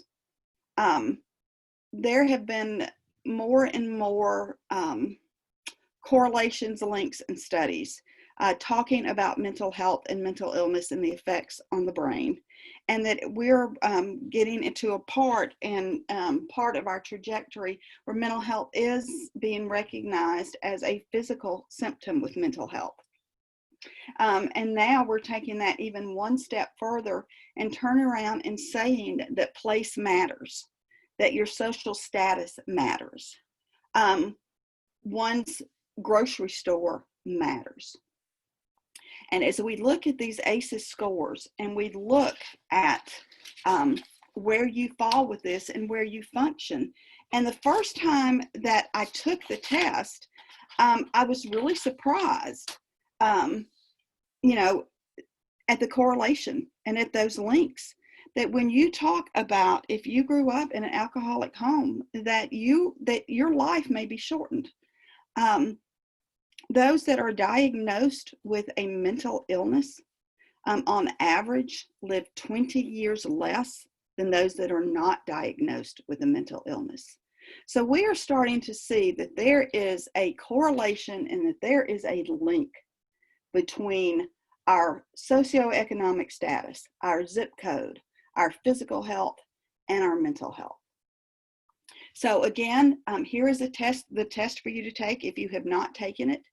If after you've taken the test you have questions, again, Maddie is here and she can address any questions you have or any concerns you have. I'll be available after the presentation if you have anything that you need to talk about.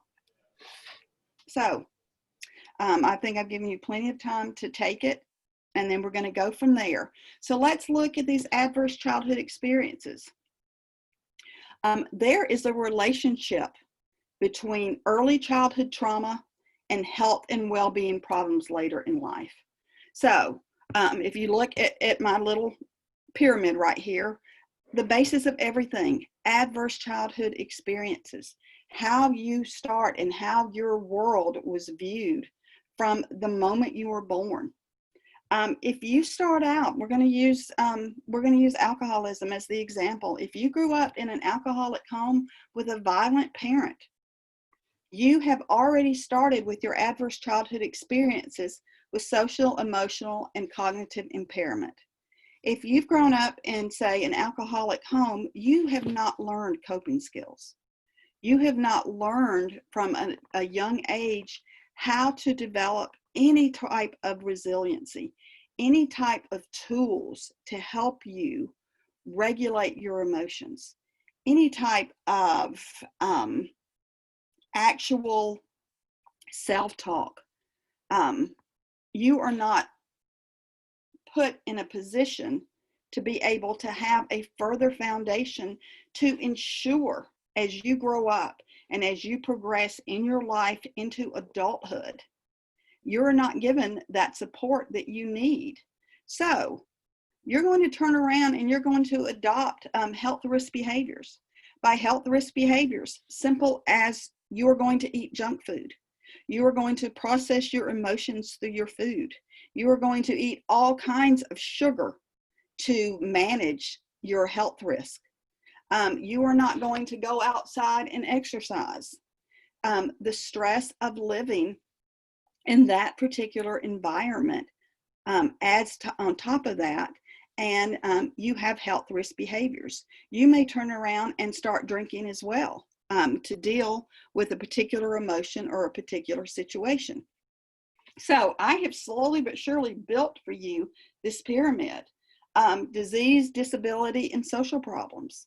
Okay, so I have decided that the way I'm going to cope is I'm going to cope with alcohol. So then I have the disease of alcoholism. Then I turn around and end up with social problems. I may turn around and end up incarcerated. So starting from that very basic factor, then up to an early death, because the way I've lived my life, the way I have treated my body, the way that our community has treated individuals. We have turned around, and a solution to the problem of mental health, of mental illness, is we're going to throw somebody in jail, and we're going to let them stay in jail without the treatment that they need or the care that they need. We have made the determination that we are not going to deal with a mental health issue until we are in a crisis mode. So when we wait till the crisis mode, then we have on top of that decided that we can live 20 years less than someone else because our issues were not dealt with, and they were not dealt with when we were children. Bonnie? Yes. Real quick before you move forward, can you check the waiting room, please? I'll be happy to. How do I check said waiting room? Open to participants. Okay, I'm going to have to, my presentation will go away. Okay, no problem. Okay, so I'm going to, I tell you what, I'm going to stop sharing. Okay, so now when I'm stopped sharing, okay. Breakout rooms. Participants. Okay, participants, got it. Okay. Okay, Colleen, okay, I'm admitting 2 more Patricks. Okay, those 3 people have been admitted. Thank okay. you so much. Oh, you're welcome. You're welcome. Okay, I'm going to share my screen again. I may have to start the presentation. Oh, no, I don't have to start it over. Okay, can you see it again? Okay, so let's talk about mental illness risk factors. When we talk about mental health and we talk about the risk factors for mental illness, we have found out that your genes can play a part in the risk factors for mental illness. Your biology, so are you predisposed to this? The balance of chemicals in your brain, patterns of cell communication, any of those items. So we're finding out that there are risk factors, and all of these factors are linked. And it's not mental health and mental illness is not it's one thing or it's another thing. It is all interlinked. Your environment, your exposure to trauma, and that's what we're talking about predominantly today in this morning. Your lifestyle, poor diet, substance use abuse, irregular sleep patterns, lack of exercise, traits that you are inherently born with. So any of these items and these risk factors can contribute. And then sometimes, since we are all wonderfully made, they all come together, and then we end up with a mental illness. So let's talk about quickly symptoms and warning signs of mental illness. As I mentioned before, we all have mental health. We are all on a continuum. I'm amazed at the number of presentations that people want me to do about mental health, but then they tell me, don't talk about mental illness, just talk about mental health. I don't think you can do one without the other. And I do think, even though we do use the DSM-5 to diagnose mental illness, there are warning signs, and there are signs and symptoms that individuals have My symptoms may be different than Meaghan's symptoms, may be different than Maddie's symptoms, may be different than anyone else's symptoms. But there are similarities. And these are some of the warning signs: too much sleep or trouble sleeping, trouble focusing, a change in your appetite, meaning you either eat too much or you eat too little. So it is on, like I said, you've got those four different things, and each individual has certain risk factors and certain things that they do based on their genetics that will make this to whether I'm doing it one way or the other. So two people can have depression, but their reaction to that could be different. Some isolate yourself from others or lose interest in things you once enjoyed. Inability and having a short temper. So irritability is often a symptom of depression. A lot of people think it's, so if you right now seeing people that are mad and upset and just mad at the world, I would argue that they can be mad at the world, but I think that they're grieving. I think they are grieving, and I think they have a depression. And their madness is coming across as being mad, but they are grieving the loss of this entire year. Even though we are all still here and we are still on this Zoom call, we have all suffered immeasurable loss this year. Be it time, be it social connection, unfortunately, be it family or friends based on those conditions. Let me say that something that we do as an organization, we have ways that you can check on your mental health. If you go to our website, and I'm always afraid to do it because then it throws the presentation off, but to www.mha-dallas.org. And if you go down to middle of the screen, and it says anonymous online assessments. These are very quick, no more than 2-minute tests that are evidence-based tests that you can take to check on your mental health. So it is getting a checkup from the neck up. These tests measure depression, and they are all separate tests. So it's not just one test that measures anything, one thing, but there is an assessment for depression, one for anxiety, there is one for eating disorders, there is one for psychosis, there is one for substance abuse, there is one for parents to take a screening to check about the mental health of your child. There's a lot of teachers on this call. You can also take those tests and to check on your students, to check on their mental health. We have done these screenings for 2.5 years. Last year, we did roughly 2,800 of these screenings. The numbers have skyrocketed because of COVID. We did close to 4,000 screenings just last month. So for 2019, we had roughly 2,800 screenings. We are on track to do more than 50,000 screenings for 2020.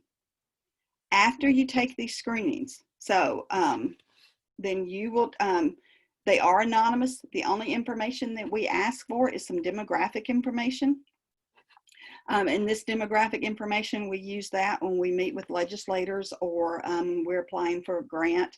And we are using this information to show our community that we are all hurting right now, that we have seen a trajectory since COVID started of mental health going from here to straight up in the air. It has not been this gradual, it has gone from here to, and this is every one of those. I will say that, and then after you take these tests, you determine, there's a box where you can check what 3 reasons do you think are contributing to your mental health. And right now, the #1 reason that people are taking the test are loneliness. The second reason is racism for those tests. So social determinants of health. These are social determinants of health. So childhood experiences, housing, education, social supports, your family income, employment, access to health services. So as I said, place matters, grocery stores matter, childhood environment matters. Inherently, we know that these things are true, but we have to invite our community and our network of people to embrace these topics more deeply. We have to think beyond the clinic, and we have to think to the community. Notoriously, we go see a doctor, we get treated, and we think of it strictly from a biological approach. We have to turn around and talk about community and where community fits within this, and how this affects our community's health as a whole. So what we need to do is we should strive for healthy, economically just communities. So in addition to healthy and well-functioning patients, we need to address the circumstances in which they're born, they grow up, where they go to school, where they live, where they work, where they even play, and where they age. And these are all social determinants of health. And if we address these social determinants of mental health, we think it will promote more social justice and move our community and move our state towards health equity. And if we move toward health equity, we're going to reduce the incidence and prevalence of mental illness. We're going to improve the illness trajectory and outcomes of individuals living with mental illness. And we're going to promote mental health and well-being on a larger scale.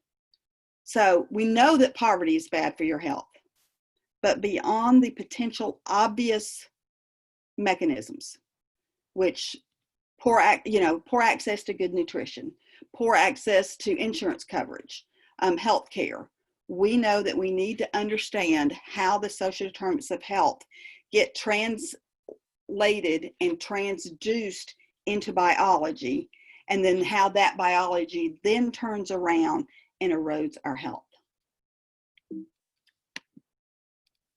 So, well, I mentioned this earlier, what determines your health?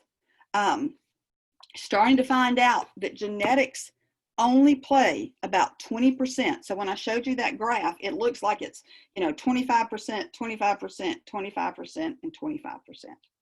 More and more studies are showing that it's 20% of your genetics, 20% of the health care that you receive, but then 60%, so a very strong majority of your social, environmental, and your behavioral factors that are going to determine the health that you have. So when we talk about Mental Health America, we talk about a thing of before stage 4.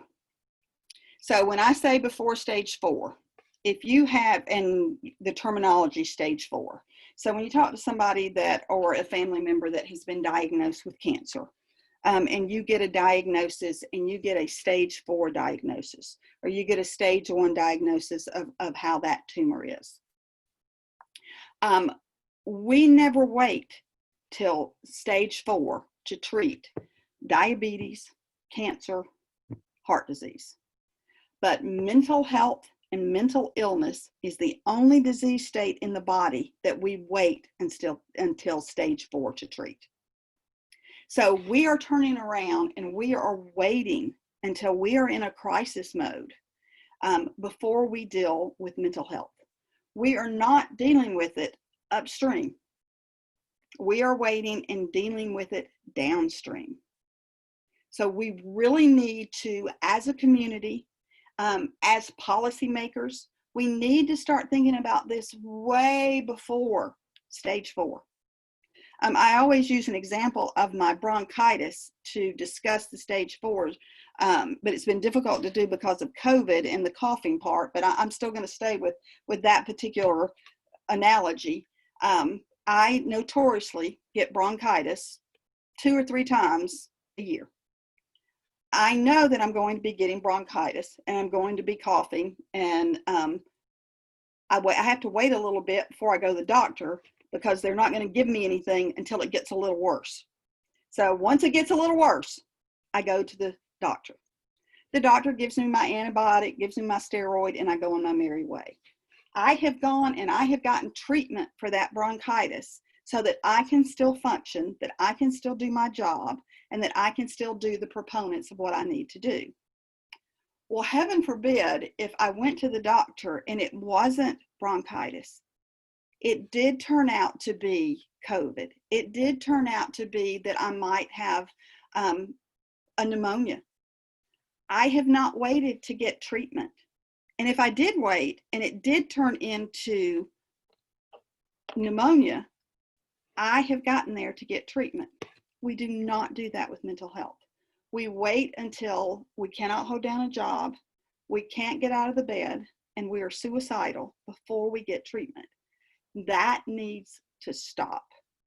We need to start treating mental health as we would any other illness we have. Very similar to going to the dentist. And I think we're really good at with our staff. We want it to be that when you are anywhere in your world, work, home, whatever, and you have to go see a mental health professional, you pipe up and say, I'm going to see my psychiatrist, I'm going to see my therapist, I'll be back in an hour. We don't do that. I want it to be just like we're going to the dentist. Going to have my teeth cleaned, I'll be back in an hour. We do not do that. Another analogy, we'll use the dentist as the analogy. I have my toothbrush. I brush my teeth every day to prevent having to have a root canal or having to have a tooth pulled. I do prevention before I do intervention. Use the toothbrush or get the root canal. Take care of your mental health or become suicidal. Very similar analogies. So when we're talking about making sure all of this is hooked together, and we talk about social determinants of health, these are all issues in this screen that we need to address and that we all need to incorporate. Okay, so we all need to make sure that we talk about health. We need to talk about social inclusion. And what do I mean by social inclusion? I mean a process of progressive social rupture is what I call it. Detaching groups from social relationships and institutions and preventing them from full participation. So that's what that exclusion is, that we do not include all of our society within our discussions when we talk about improving our society. We exclude parts of our society. So we need to have that social exclusion. All right, so we need to change oppression. So oppression, the exercise of authority or power in a burdensome, cruel, or unjust manner. That's something else we need to change. Acculturation. That is a culture modification by an individual, group, or community between those who have the most with those who have the least. This discussion of that's the way we've always done it, but that's the right way to do it. And we do not allow for acculturation. We have to start allowing that to happen. We have to say enough is enough. And my perspective as a white woman is not the answer. The answer is to bring everyone into the fold, to give everyone an equal voice. And right now, I would even argue that my voice needs to be quiet. That I need to, right now, I need to sit and I need to listen. And I do not need to raise my hand and go, but, it is time now. I do not need to be at the head of the table any longer. Other people need to be at the head of the table. And I will argue too that we don't need a head of a table. We need a round table. I don't like square tables. I never have. I like the round one, even the way that we have our everything set up. There is a head of the table. There is, we need the round table.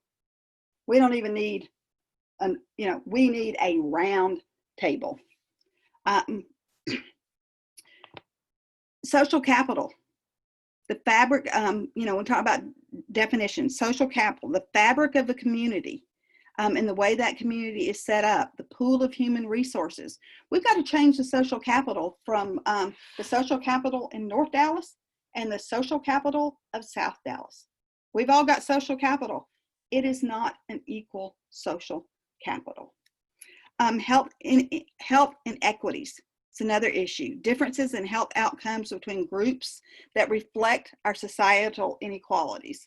I will say from across the board, Texas ranks last in access to mental health care. That needs to change. Everyone needs access to mental health care. Everyone needs the exact same ability to get the services that they need. Health literacy. Very important topic that we'll be talking about in the next 6 months. Whether a person can obtain, process, and understand basic health information and the services that they are going to need. Some of this is based on educational attainment. Some of this is based on social norms. My parents are in their early 80s.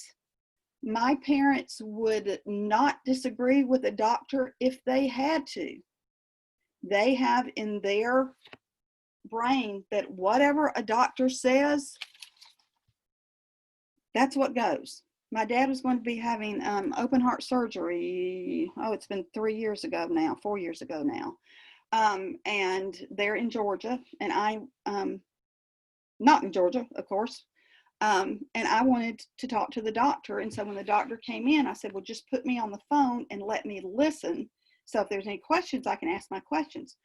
We'll have to ask the doctor if that's okay if we do that. I said, no, we don't have to ask the doctor if that's okay. Put me on the phone. I promise you, I had to wait until the doctor gave permission.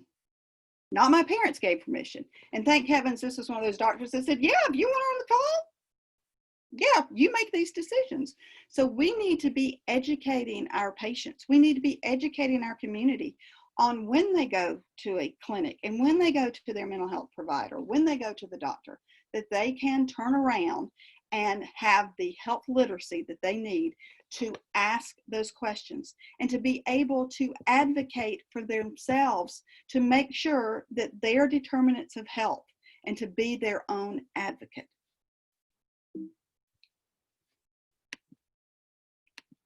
So let's talk a little bit about the research. Dr. Fuentes did bring up a lot about the biological and the way our brain, and from a mental health perspective too, I'm going to say this. If I turn around and tell you that I suffer with depression and I suffer with anxiety, this is a very caring group, and you all would say the appropriate thing and ask, did I need help or support? The average person would not do that. The average person would probably look down, turn their head, or mumble something and go the other way. If I turned around and told you that I have something wrong with my brain, I have a brain disorder based on my serotonin levels, and I'm going to need to go to the physician to work on ways to increase my dopamine. Can I bring you dinner?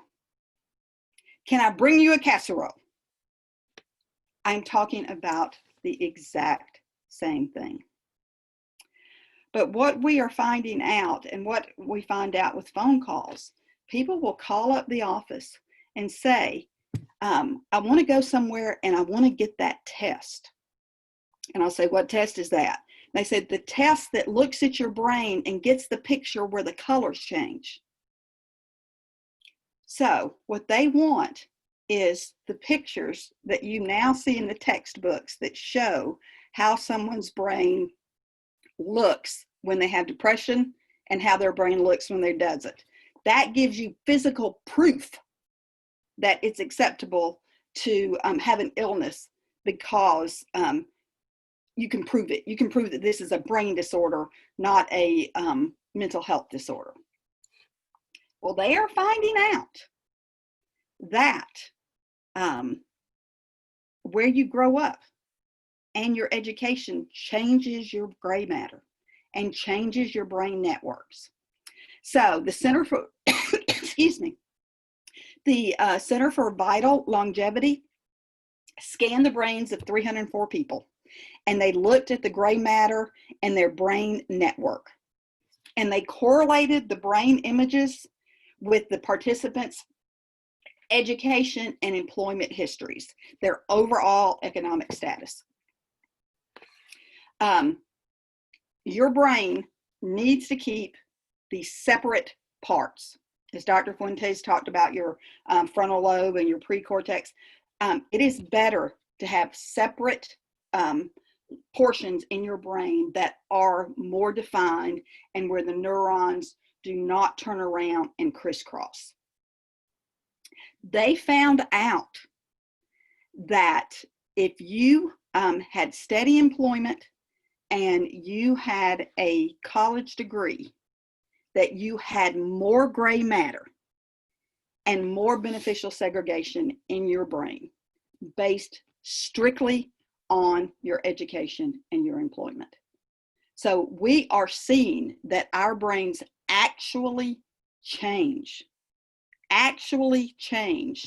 based on where we live and the education that we receive. So, more evidence of research that if you grow up in poverty, that poverty does change the brain's development.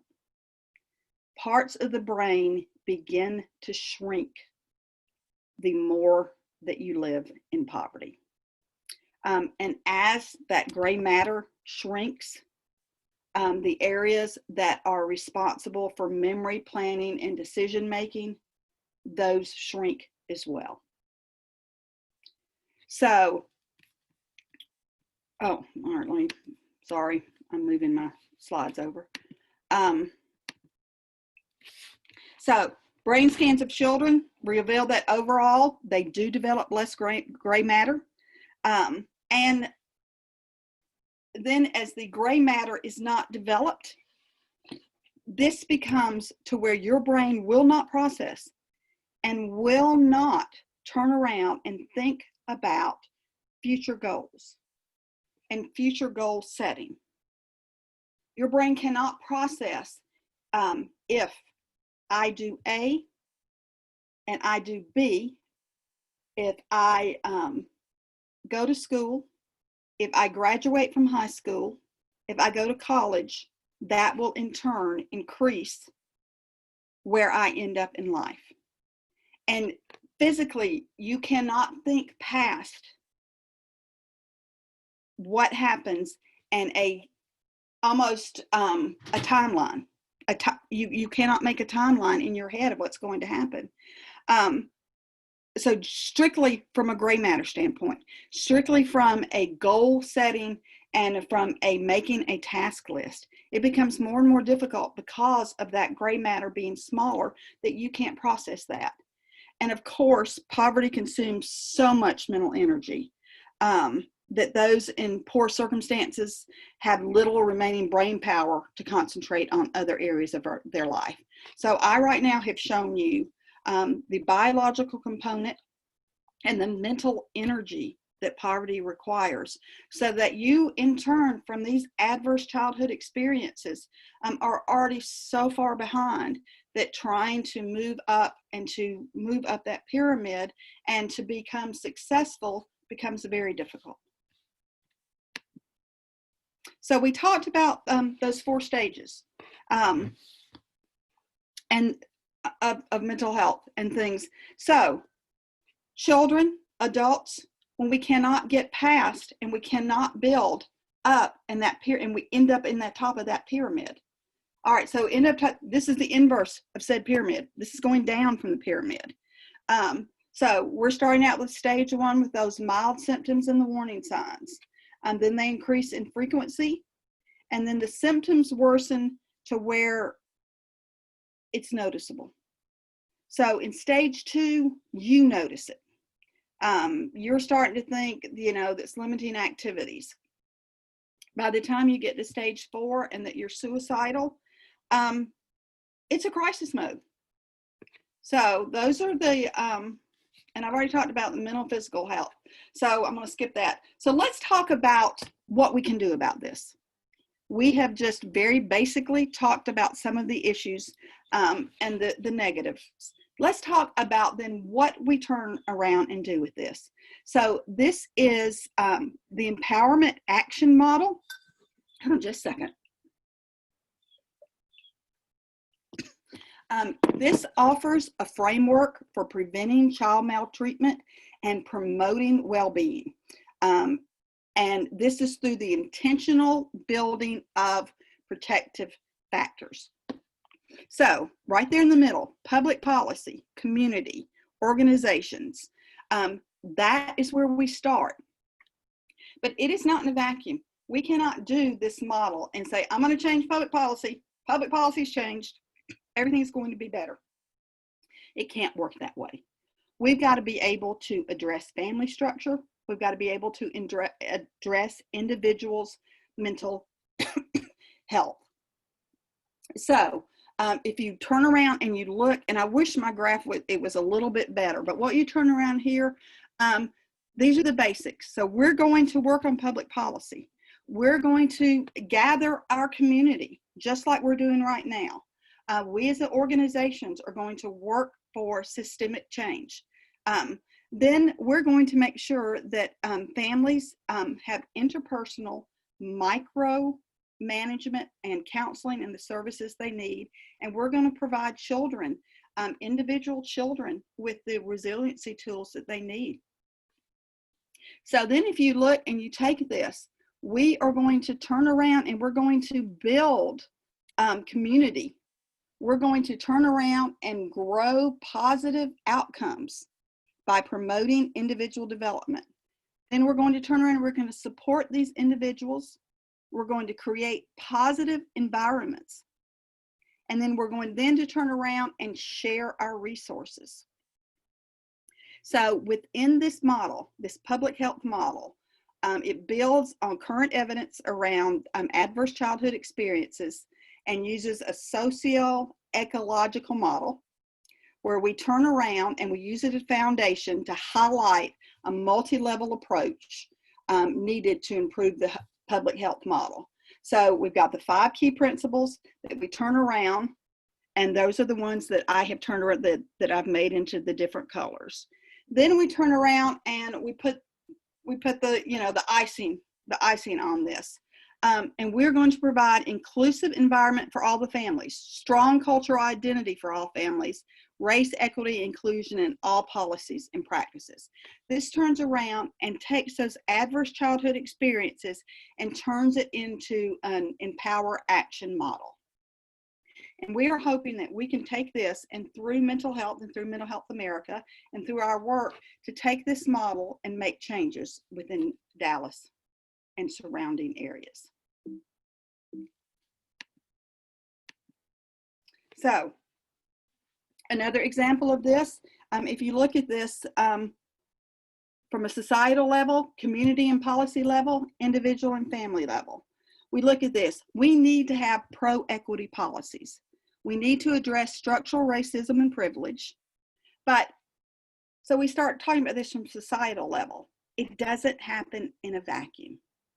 We have got to turn around and provide affordable housing, safe neighborhoods, good paying jobs, quality education, access to healthy foods, access to health care, transportation, and a healthy environment. Then we also, from an individual level, we need to work on homelessness. We need to address untreated mental illness, health problems, low birth weight. All of these need to be addressed. And as we started all the things, we cannot do it alone.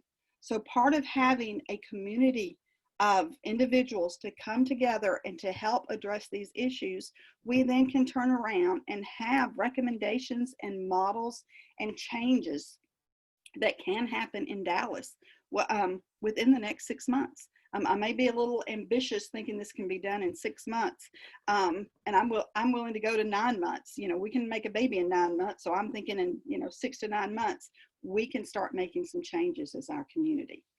I really do love this public health framework, and this is out in Oakland and San Francisco, and this is what I have talked about, and we were talking about upstream and downstream, and then what can be done, and so we're going to be using this as a model. And like I said, so upstream, we want to start dealing with it way at the left instead of downstream. So, if we're downstream, we're talking about lower life expectancy, lower and higher infant mortality. We're talking about chronic diseases. We're talking about communicable diseases, risky behaviors, all of that is to the far right of the living conditions section. So this is what's going to happen if we continue to deal with things in a downstream perspective. But if we turn around and did it again,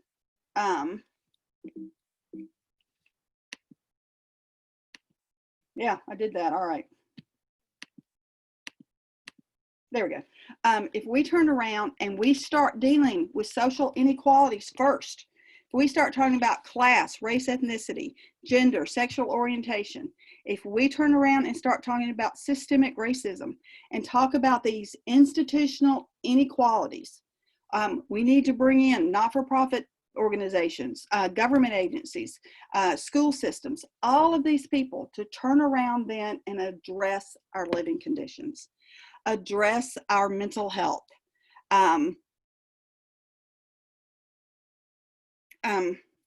Let's have to wait.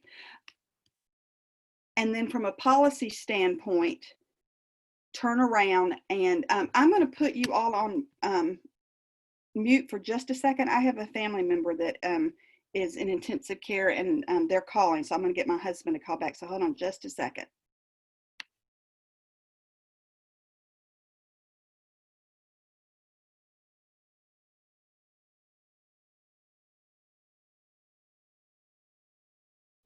Okay, thank you. I apologize for the interruption. So if we can turn around and look at living conditions and look at everything based on what we've talked about today, we really think we can make a difference.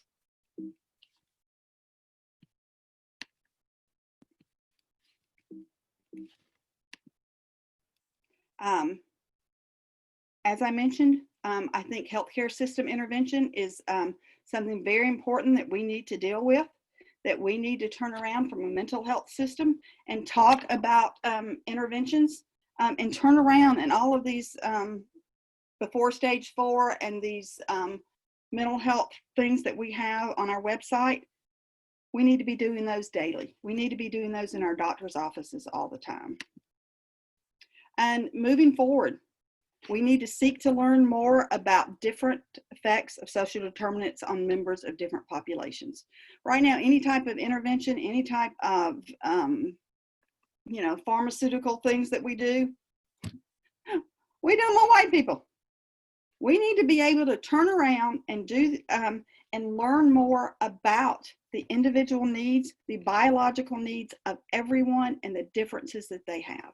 And talk about the different illness profiles, the different ways that that we all grow and the way that our illnesses manifest, and turn around and more equality, more ways that we can do that together. Okay. That, yes.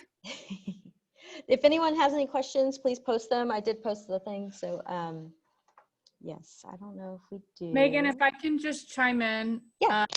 I just want to remind everybody that the goal of today is to start the conversation by providing you guys with sort of an overview of stuff. So I know it probably feels like it's a lot to take in and absorb, but just know that Meaghan is going to add some resources to that link tree to further support you guys. And we'll be continuing to send out resources through our newsletter, our Comey actions, but the conversation doesn't end today. We're going to continue it for the next 6 months and then some. As Bonnie said, if we need to continue it past 6 months, we're going to do that. But we wanted to really just bring it to the table today, give you guys information so we could start it and at least get going in that first giant step towards change and progress. So thank you for joining us. I know it feels like a lot, but we are really excited to see all of you guys. And if you have questions or if there's specific resources that you would like to see us incorporate, please let us know in the chat box so we can get those for you. Yeah, absolutely. Thank you, Maddie. So we're about to move into our next portion, our final portion, which is the panel portion. Awesome. Thank you, Shannon, you're here. And Bonnie, if you can give me host duties, please. Okay. Thank you. Let's take one last 5-minute break just to kind of give everyone a stretch, and then we can get started at 11:25, please. 11:25.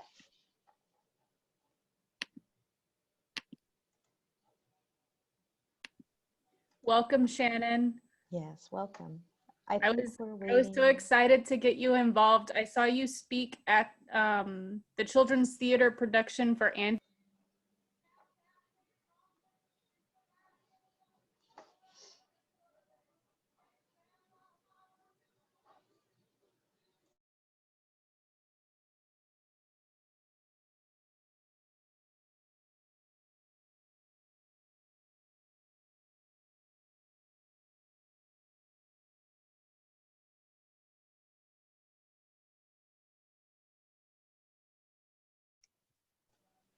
Meaghan. Yes, ma'am. I just wanted to tell you this is wonderful. Thank you so much. I logged off before this concluded, but this is a wonderful thought and great idea. So glad that, I could be attending this. Well, I'm glad you're here. I really appreciate it. No, thank you so much. It's really important to me, and I know it's important to a lot of people. So, it's needed.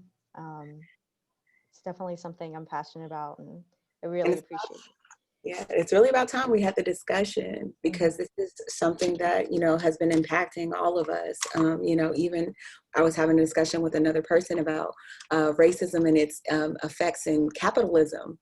And racism is expensive. And even more so when it's talking about mental health, it's expensive. It takes a toll out of us all. So I'm really enjoying myself.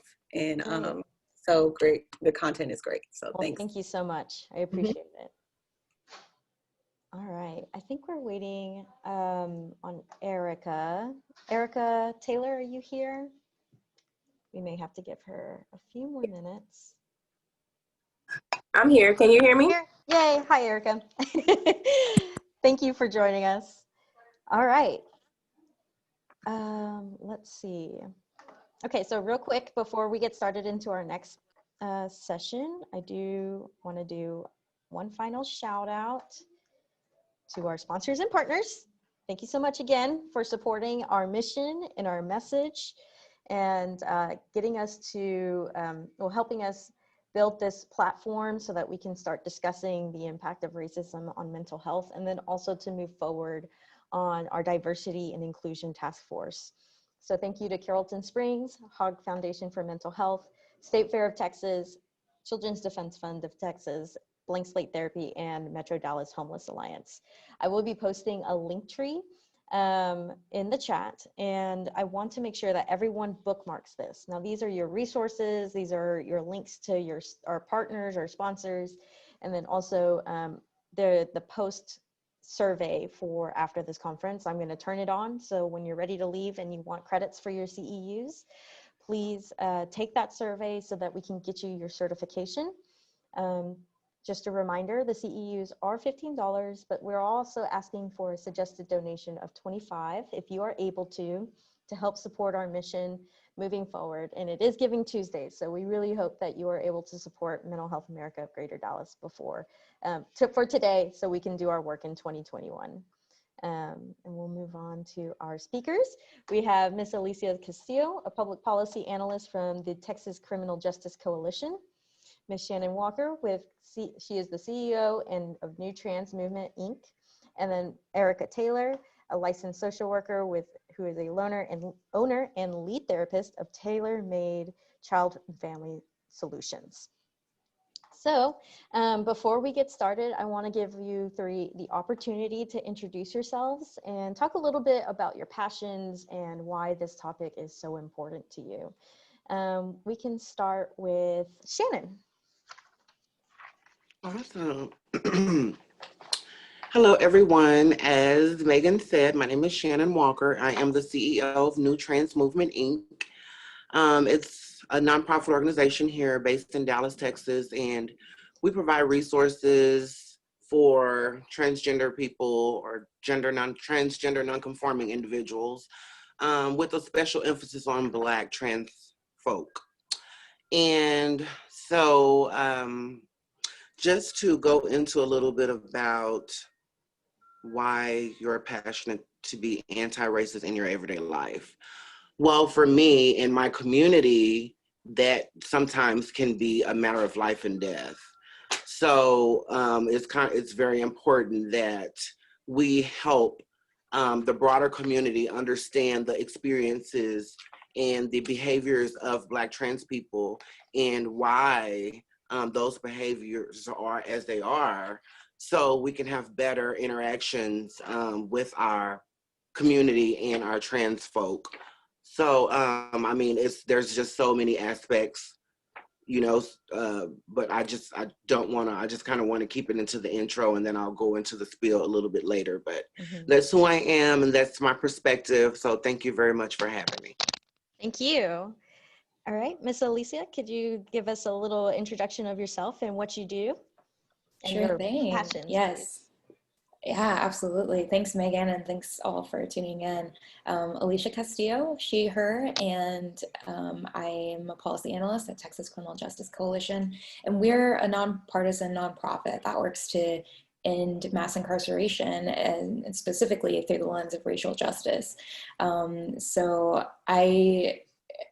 it's hard to talk about why I'm passionate about it, just because it's difficult to think of a time that it didn't feel like part of my identity and part of myself to fight for these injustices that I think we're all seeing every day at this point. And yeah, so I'm passionate because it's on my mind and heart constantly, and I think working in this area is the only way that I can have some sort of peace in my life, just when faced with everything that is happening in our society. So that's a little bit about me. Thanks so much for having me. Thank you. Appreciate it. Ms. Erica Taylor. Hi, Taylor. I am a licensed clinical social worker, owner of Tailor-Made Solutions. We provide virtual for teens, adults, and families. My work in the medical field and school systems for over. Miss Erica, it's kind of a little choppy. I just didn't want you to be cut off. That's okay. Can you hear me better now? Yes, thank you. Okay, sorry. No problem. So I was saying I'm the owner of Tailor-Made Child and Family Solutions. We provide virtual therapy for teens as well as adults and families. And my passion kind of comes from the last 12 years. I've kind of spent some time working in the medical field as well as the school systems, and have really just discovered that minorities in particular have have a stigma attached to mental health and services, but also when they are, open to actually getting some services, the services are very limited. They're oftentimes not affordable, and then there's not a lot of therapists that they feel like they can relate to, and therefore that's another barrier. So for me, my passion comes from just really not only being an African American woman, but then also working with different minority populations and really wanting them to be able to address their issues and feel included, you know, and not feel like the issues that are plaguing African Americans as well as other races feel like they have therapists and mental health professionals that not only understand it, but can help them work through their issues associated with it. So, thank you. Really appreciate everyone being here. I think, well, I want to go ahead and enter the discussion and talk a little bit why, what we're going to be discussing and our goals with our understanding. So we're brought here, I brought this panel together so that we can discuss why these issues are important, why we're practicing these anti-racist practices, actions, thoughts, words in our everyday life, but also within our work. I think it's important to see that it's not something that we need to turn off or on or say, well, it's not the time. No, it's always the time. And that's why we're here today, so we can learn more, become more comfortable.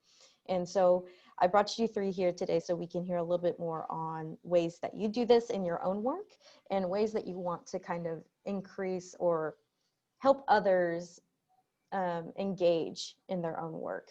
So our first question is, where do you begin to bring your own personal experiences to help positively impact the community, specifically to empowering people of color or transgendered individuals and so forth? And we can start with Shannon. Awesome, thank you very much.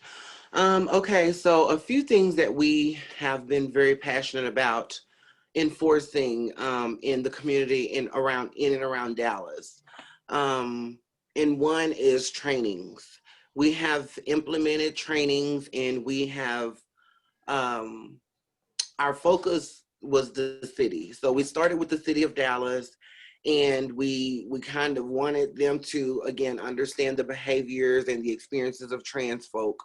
And because, you know, your experiences when you interact with me, being a Black trans woman, are going to be a lot different with your interactions with another transgender individual of another race.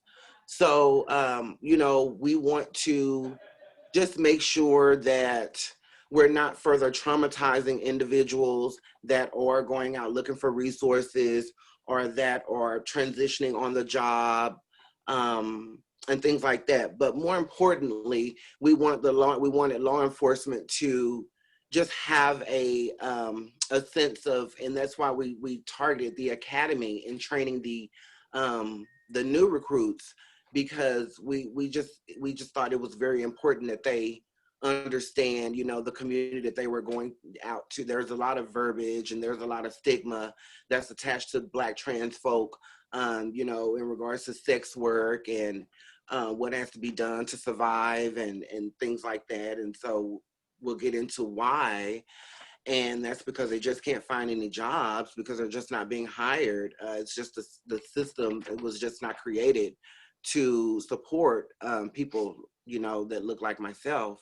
So so we just want them to understand why, you know, people are out there doing that. They don't want to be out there. An individual really, you know, if they would have the opportunity to work, that's what they would do. So so, you know, we train the police academy. We provide training for a lot of the chapters within the city of Dallas, like the Dallas Parks and Recreation and things like that. And we also provide name changes and gender marker corrections for individuals that are transitioning and that want to have their legal documents match who they are. And sometimes for, you know, Black trans people, that resource can be unreachable.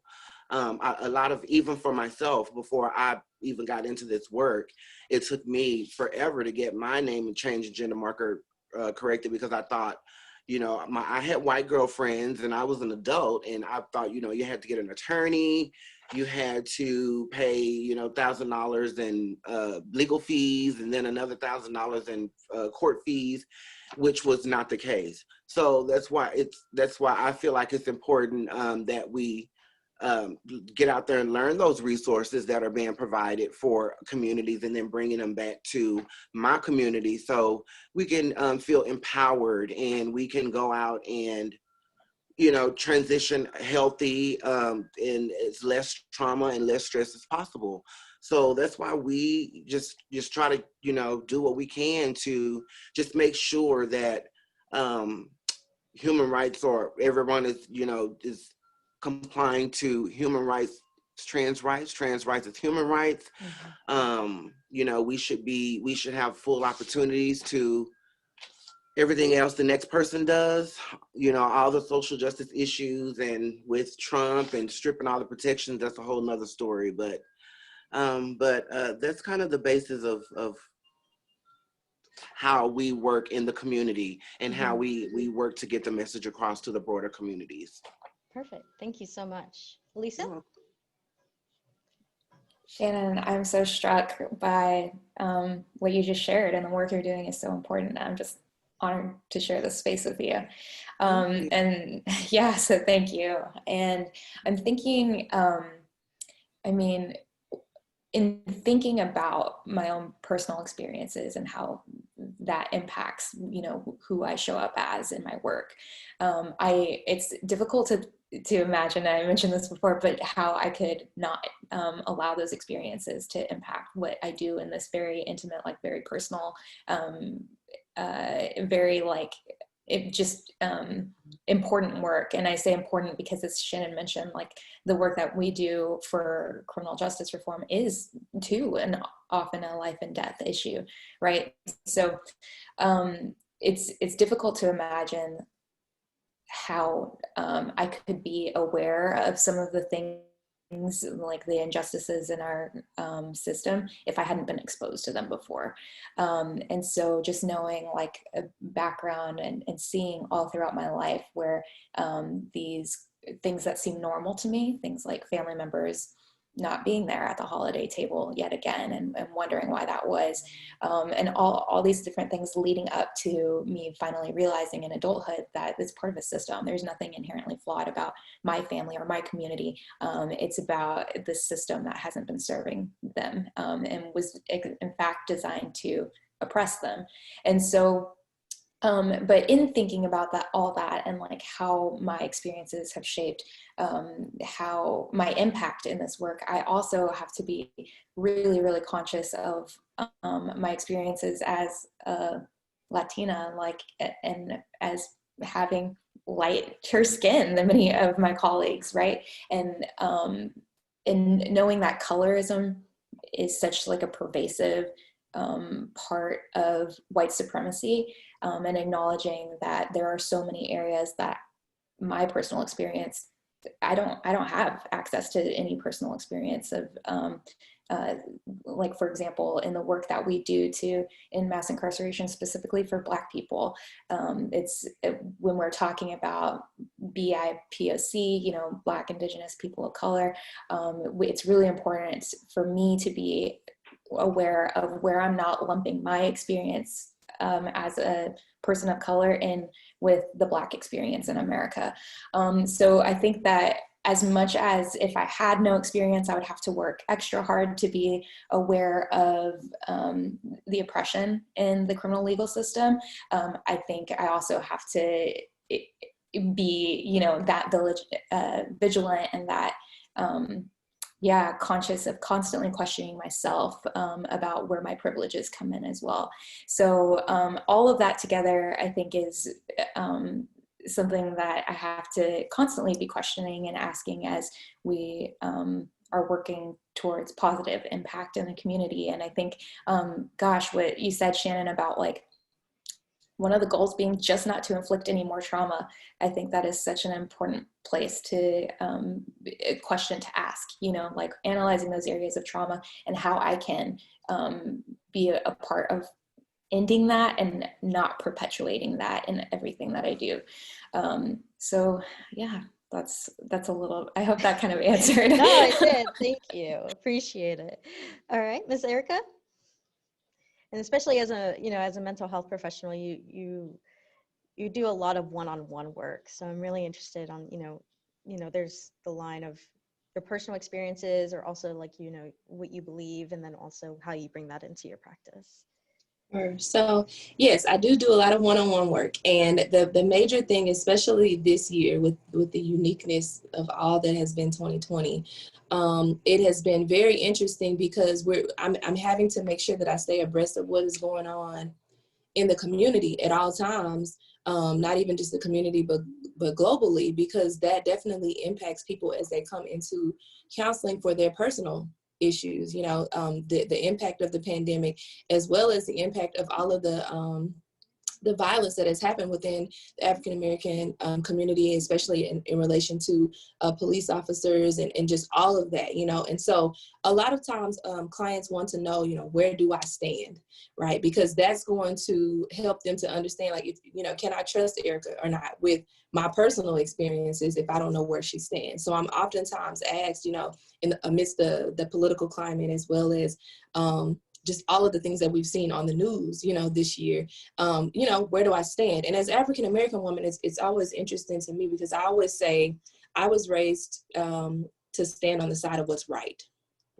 And that's in relation to any human being, not just in relation to, it's not a race issue for me. It's not a political issue for me. It's a matter of right and wrong. And being an African-American woman, and also being a Christian, for me, those values hold true regardless of a person's race, gender, sexual preference. None of that matters to me. What is right? And how do we treat people with the dignity and respect? So educating my clients, just on where I stand, for one, and on the other side of that, listening to their particular experiences, and also sharing that, even if I have not experienced it myself, definitely empathizing with them and what they are going through. I've had a lot of African-American men who literally walk around with anxiety because of all that is going on, and so being able to help them process that has been important. But also, when I come to different platforms like this one, or other ones that I've been on this year, really helping people to understand that each and every individual brings their own unique qualities into a situation, and it's important for us to have the conversations. A lot of times people think that just because you disagree means that you hate. And that's not always the case. Sometimes we can disagree about politics, policy, all these different things. That doesn't mean I have to hate my neighbor. Like, I have to give them the respect to be able to hear their perspective and their experiences and take that as their truth.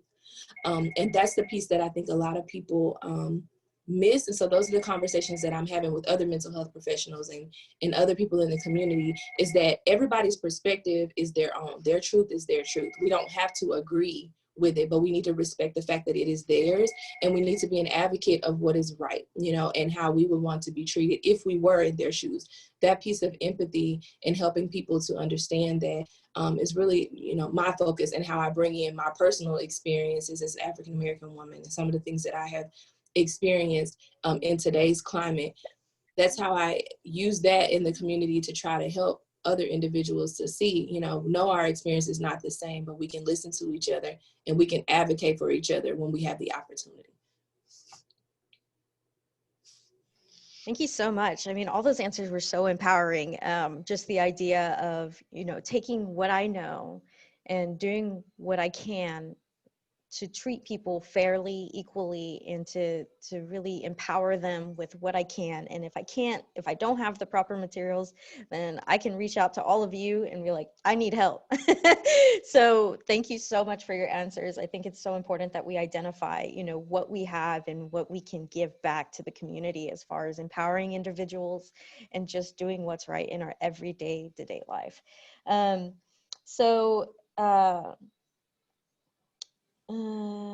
Let's see. At what point is it important to speak out in an anti-racist manner? I think we've talked about this a little bit. How do you manage this approach in the workplace versus your day-to-day life? And we can start with Shannon. Okay, thank you.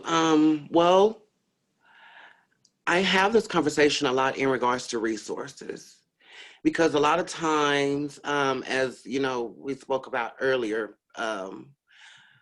the resources that would improve a person's quality of life can be little to none in the Black community, period. So when you add the trans element to it, that makes it even worse.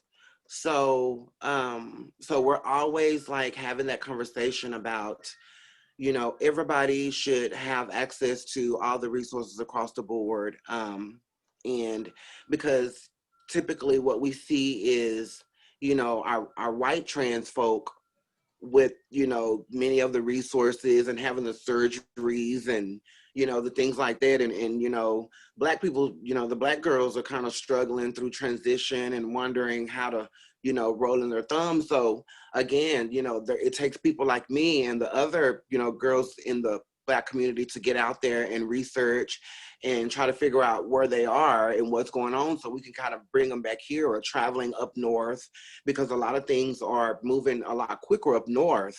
So we go up there and try to figure out what's going on and how these processes are working, and try to bring them back down here and implement them in our communities. So we just, it's tough, you know, just trying to keep a level playing field, but we try to do what we can, you know, with what we have to work with. You know, even the grant writing sometimes can be difficult, because me, myself, being a grassroots organization, we just don't have access to the grant writers and the people that, you know, have the magic pens to make it happen.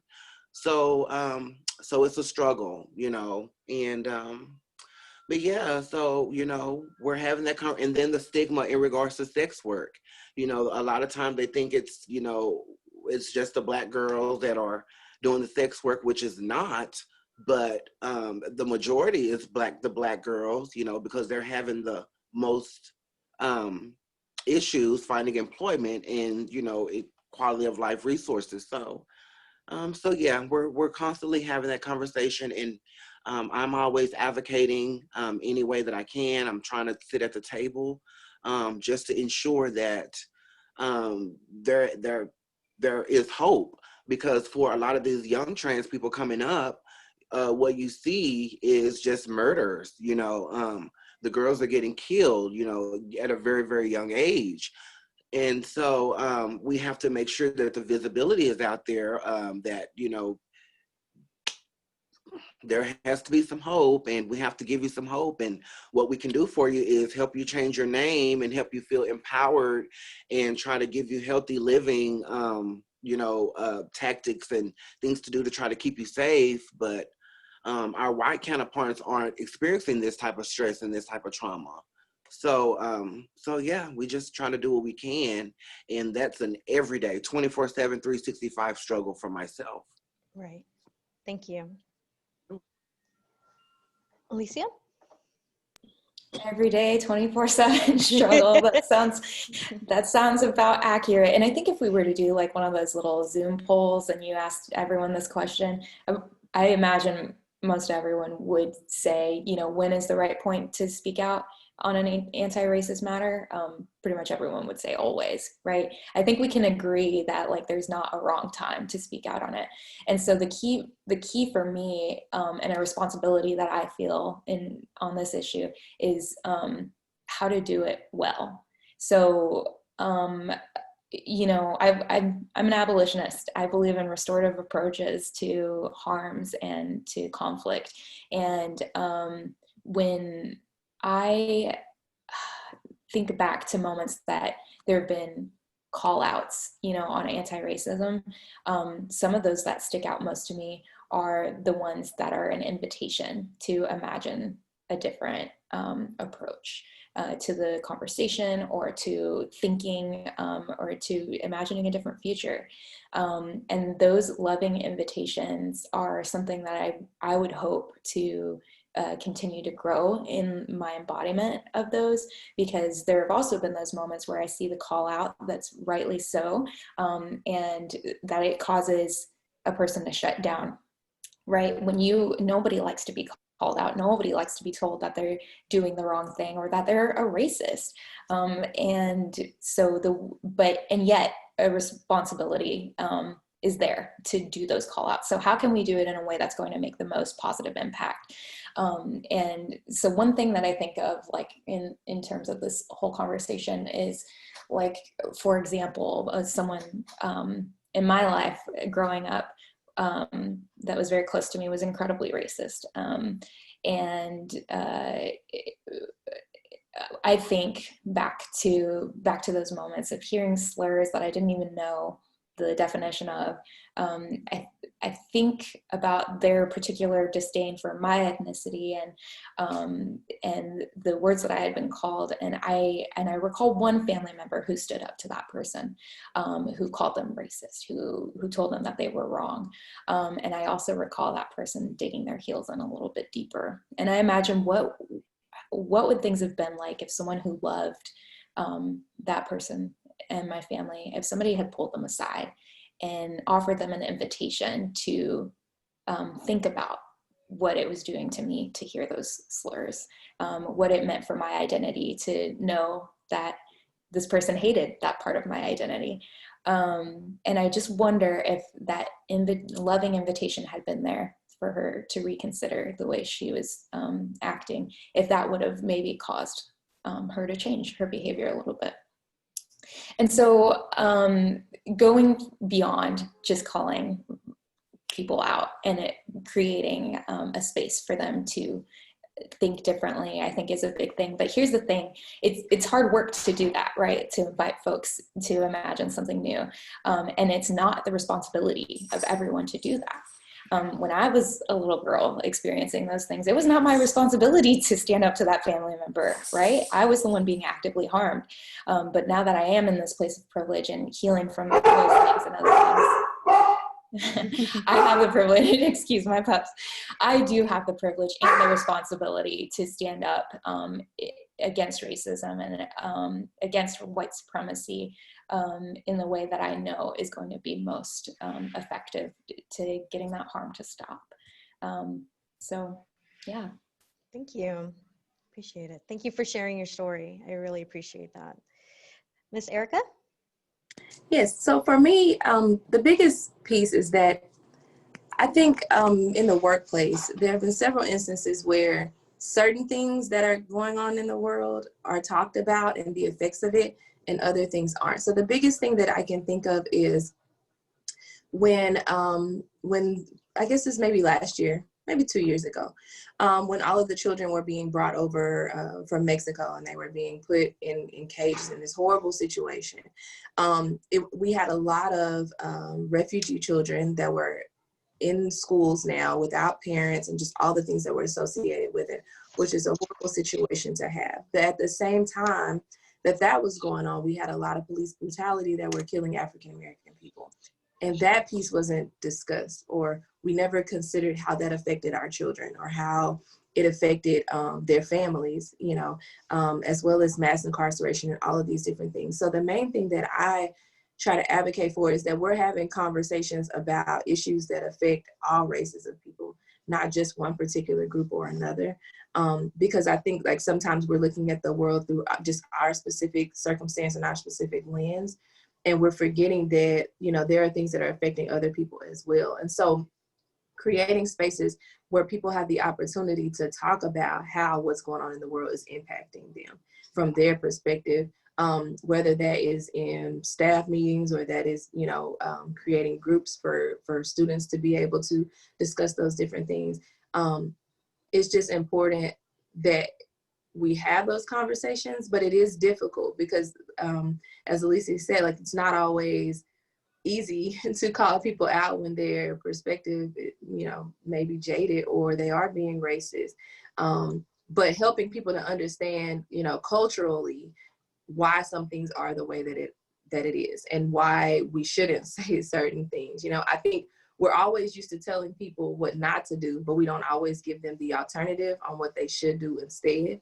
And so just having those conversations and letting them know, like, this is the way that you probably would want to go about that, you know, small things, even like, you know, hair issues or different things like that, that we're fighting as African Americans, you know, just to be able to wear natural hair or styles, you know, without having to be questioned for it. So just all of these different things that may seem small in the big scheme of things, but come up every day in just conversations and in the workplace, you know. So just really creating an opportunity for people to ask more questions instead of criticizing. I think just across the board, our go-to is to criticize what we don't understand instead of asking more questions. But that also comes with us being more open to answer the questions and letting people know they can ask, because sometimes they don't always feel comfortable with asking the questions either.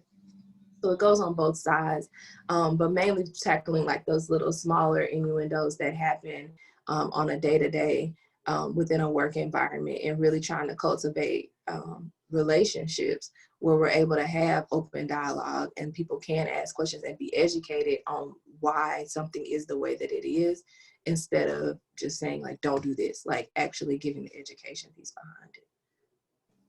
Yeah, absolutely. And I loved what you said, like saying that, you know, just needing to ask the questions, you know, and needing to gain that other perspective or to learn a little bit more about, you know, the communities you're trying to help, I think is also extremely important. Did you want to say something, Shannon? Yes. Okay, go for it. Yeah, I just wanted to add just to touch base on the mental health aspect of it. We culturally, you know, as a Black woman, there's already the stigma that's associated with mental health and therapy. And so the one thing that I've noticed is, you know, other than the lack of trained professionals to provide just a successful experience, it's been kind of difficult. And so one thing that we've had to try to take a look at is what the barriers were that were, you know, keeping Black trans people from getting the therapy that they needed, because, you know, yeah, it in turns just, you know, goes to substance abuse issues and from not being able to talk to anybody, and then it goes to suicidal, you know, tendencies and so forth and so on. So there has been a need for mental health, but we just have not had the ability to reach it. Or so that's kind of been the issue that we've had in the community. Yeah, I will definitely say that there's a shortage, you know, I mean, as individuals, as therapists, like there's only so many people we can see, and the wait times sometimes can be extremely long to get in with a therapist. And so you're right, there's just a lot of barriers just across the board. But definitely when it comes to the trans community, also probably there are not a lot of people who specialize in that particular issue. So like, for instance, I can talk to you about your just basic, you know, relationship issues or life issues, right? But when it comes to certain issues that are specific to trans, some therapists don't necessarily feel comfortable because they don't necessarily have, you know, training in that. So it does present an obstacle, you know? And so I would encourage for them to try to find therapists that they can speak to, even if it doesn't address every issue. Something is better than nothing, right? And so like maybe you're going to this therapist for one particular issue and you are still looking for another therapist or mental health professional that can help, you know, with trans issues specifically. But sometimes underneath, when you get to the root of it, I'm big on like, we got to address the root of the issue. The root of the issue may be something we can tackle, and it's not necessarily even related to sexuality or trans. Like the root of the issue is just, you know, childhood trauma or things like that. And in that case, it may open up a line of therapists that can still meet that need. Awesome, thank you. Absolutely. And, you know, what I'm hearing, you know, thinking about policies and thinking about our task force, and, you know, I'm so glad for all of you to be on the call so that, you know, because this is what we need in the task force, is to hear directly from community members. You know, what I heard from Erica is a need to increase the workforce, you know, get other Black or Indigenous or other peoples of color in mental health so that they can, you know, help their communities, you know, and get them the mental health care, because it does involve a lot of one-on-one and understanding experiences. But then also, you know, what you said, Shannon, about just the access, right? It's just getting one person to a resource and letting that resource become available. So that gives me some great insight on ways that we can start impacting through the through our task force. So thank you very much. Okay, so we did have a question in the chat that I want to touch on so we don't run out of any time. Maddie, help me if I... Yeah, the question is, are there any online resources that you can suggest for our clients struggling with the impacts of racism/discrimination during the pandemic? Yeah, and if anyone has suggestions for resources, Erica, Shannon, or Alycia, you can just go for it. So from a mental health perspective, there are a lot of different online platforms. One in particular is BetterHelp, where they are matching you with a therapist of your choice. But that way, the wait times are not as long to see a therapist. And then you can also have access to the therapist almost 24/7 through using chat features and different things like that. So that's a good mental health resource that can help someone speak to a therapist online, you know, until they can maybe get into an office or get a more local therapist. So that's definitely a good resource, is BetterHelp. Also, Talkspace is another resource for mental health that is allowing, you know, online platforms. These particular entities have a large amount of therapists, and so they may not necessarily be in your city, but they're in your state. What that does is open up the resources, you know, because you may not be able to find one in Dallas, Fort Worth, but there's somebody in Texas who has openings and is willing to see you, and they have video options, chat options, phone options. But that's a way to get matched with the mental health services as well, quicker. Thank you.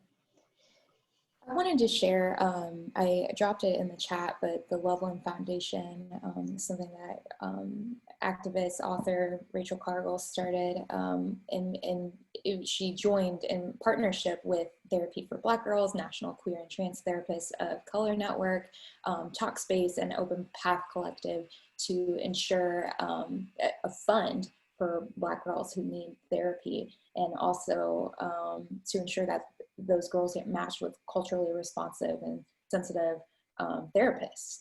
Because I can't remember who mentioned it, but yeah, that is the problem. You know, even when the therapy is available, is it going to be a truly safe space for you?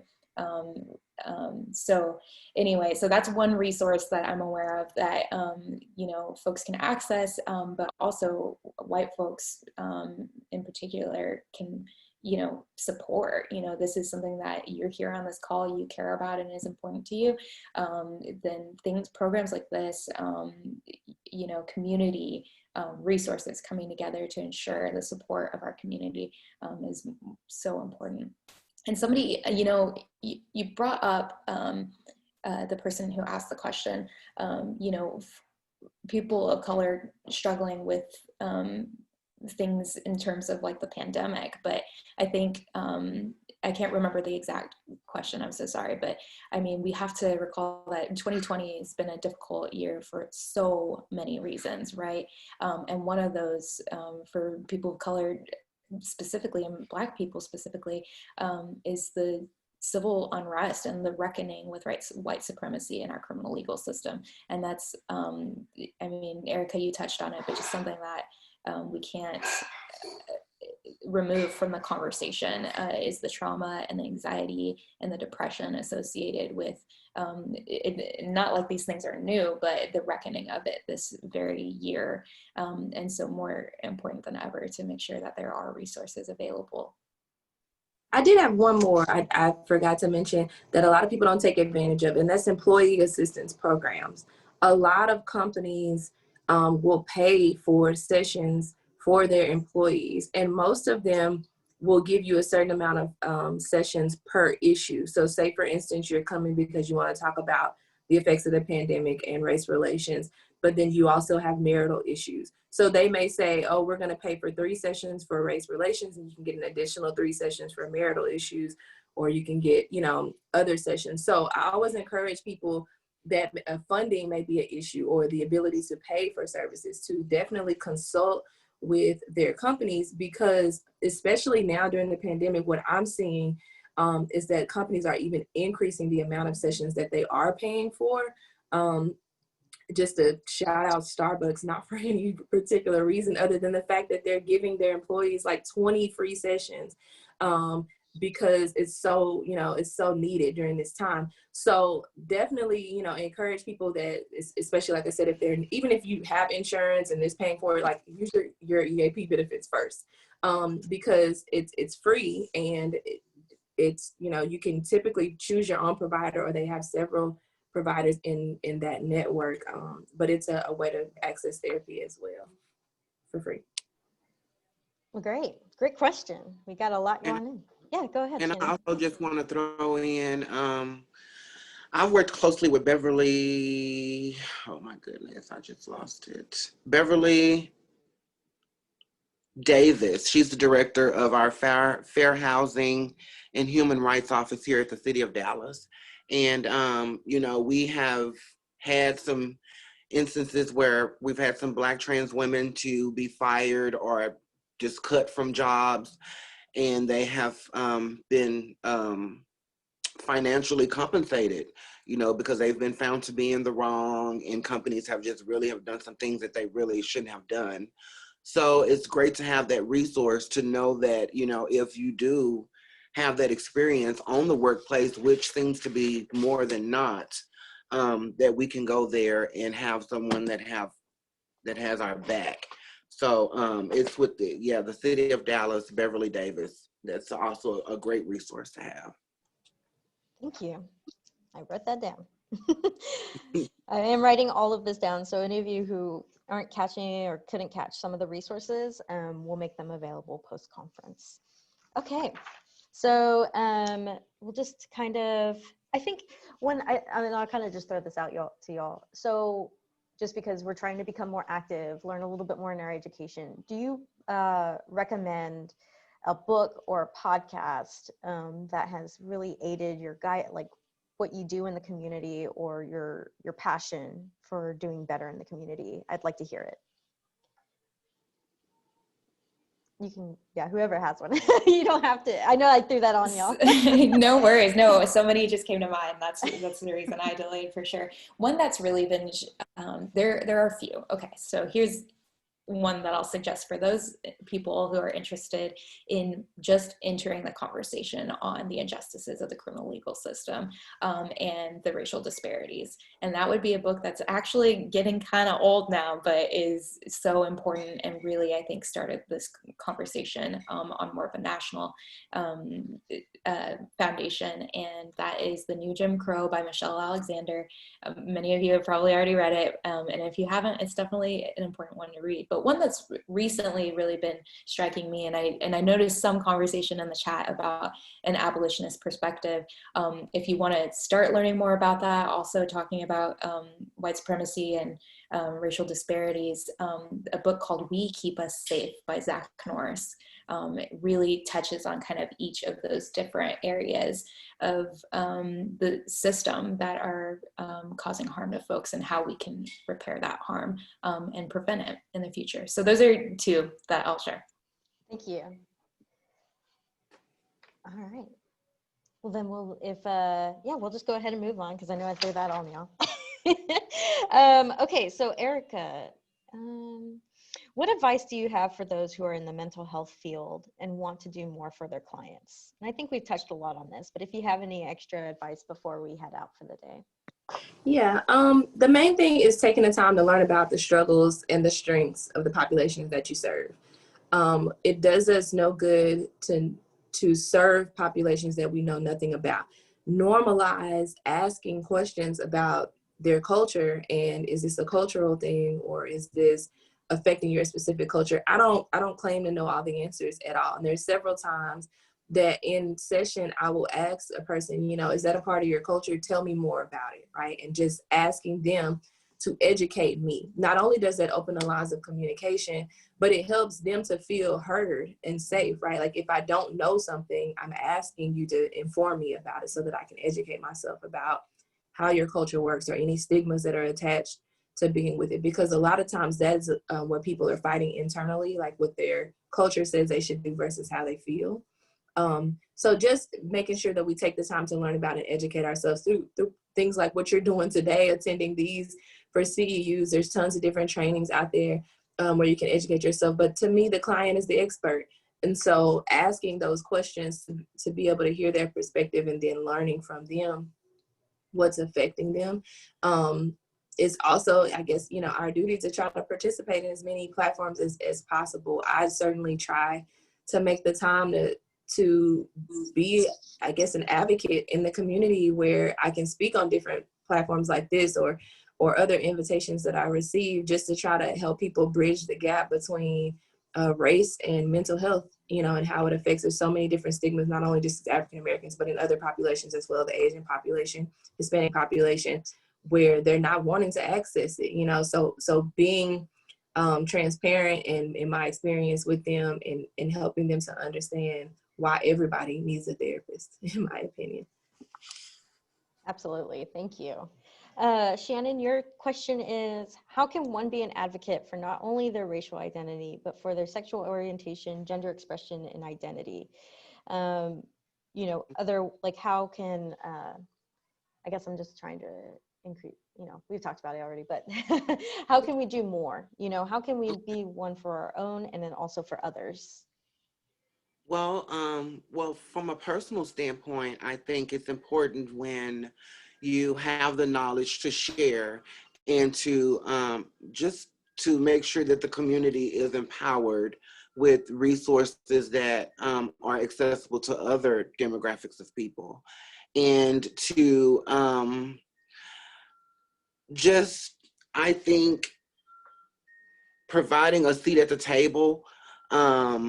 I just think it's impossible for you to reach a certain group of people if, you know, they're not there in the room and you don't really know what their perspective and what the needs are. So it's very important to have a Black, you know, trans person in the room and at the table when necessary. So you can gain, you know, that perspective, and that's pretty much it. You know, I just kind of give everybody the necessary room to grow and to learn, and a shot at the American dream.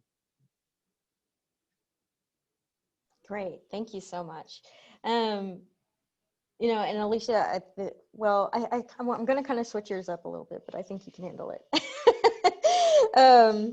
Let's see. So, you know, I was asking how the mental well-being of BIPOC individuals matter in the criminal justice field, but then also, you know, how you are a public policy analyst, you know how this works in grassroots and advocacy, talking to legislators and city officials, and you know what that entails. You know, how can we do more, and what is your advice for us to really start changing the conversation with our stakeholders, with these policy makers? That is a great question, Megan. I'm glad you were great to change it up, because that's so great. Yeah, I'm thinking here's something, and I want to maybe preface with a bit of a trigger warning just for folks, because the fact is that this is a life or death conversation with our legislators, with our council members, right? Because we do have a public health crisis in white supremacy and in racism, with the sixth leading cause of death for young Black men being policing in this moment in 2020 in America. There's no way to deny that we have a public health crisis anymore. Over 100 communities as of June have now declared a public health crisis in their community in racism. Because some folks are noticing it, right? Some folks are ready to reckon with the deep injustices that are woven into the very fabric of our society. And so we just need to invite more folks to come along on that and be ready to face what is truly a public health crisis. And so I think Erica touched on this earlier about the idea that you really don't know what you don't know, right? So we, in a society that is based on white supremacy, and patriarchy is a part of that, with all these older white men who are in places of power, there is no way they can know what life is like for people outside of their experience, right? And so it's our responsibility to educate them. And so you can do this in a lot of different ways. So legislative session is coming up January 12th.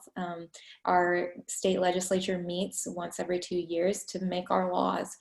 And a few of the members have already made commitments to looking at injustices and mental health in Texas. And so we can call on them. We can call on our representatives. We can call on our state senator and ask them to make this a priority. So you can go online and just look at who represents me. And you can pick up the phone and make a phone call and say, this is what's important to me. And they'll listen. And that's the only way they can really know if you tell them. So yeah, you can do the same thing with your council members. You can do the same thing with your county commissioners. There's so many different parts of the puzzle that play a role in, either perpetuating white supremacy or dismantling it. And so it's our responsibility to ensure that we're moving the needle in the direction of dismantling harmful institutions. So pick up the phone. Yes, absolutely. Thank you so much for that. And one of the things that I want to let everyone know on this call is at MHA-Greater Dallas, we do our very best to try and facilitate the connection between you and your legislator, and to feel comfortable with the information you're giving them. And so throughout the session, we are going to be helping this same messaging, not just with mental health, but trying to eliminate racism within our policies. So please, that is something that we are working for, but we can't do it without your contribution, or not just contribution as far as advocating with us. Your voice does matter. I can't stress it enough. I know Alycia knows the same. Everyone on this call probably knows. But okay, Shannon, you had to raise your hand. Go ahead.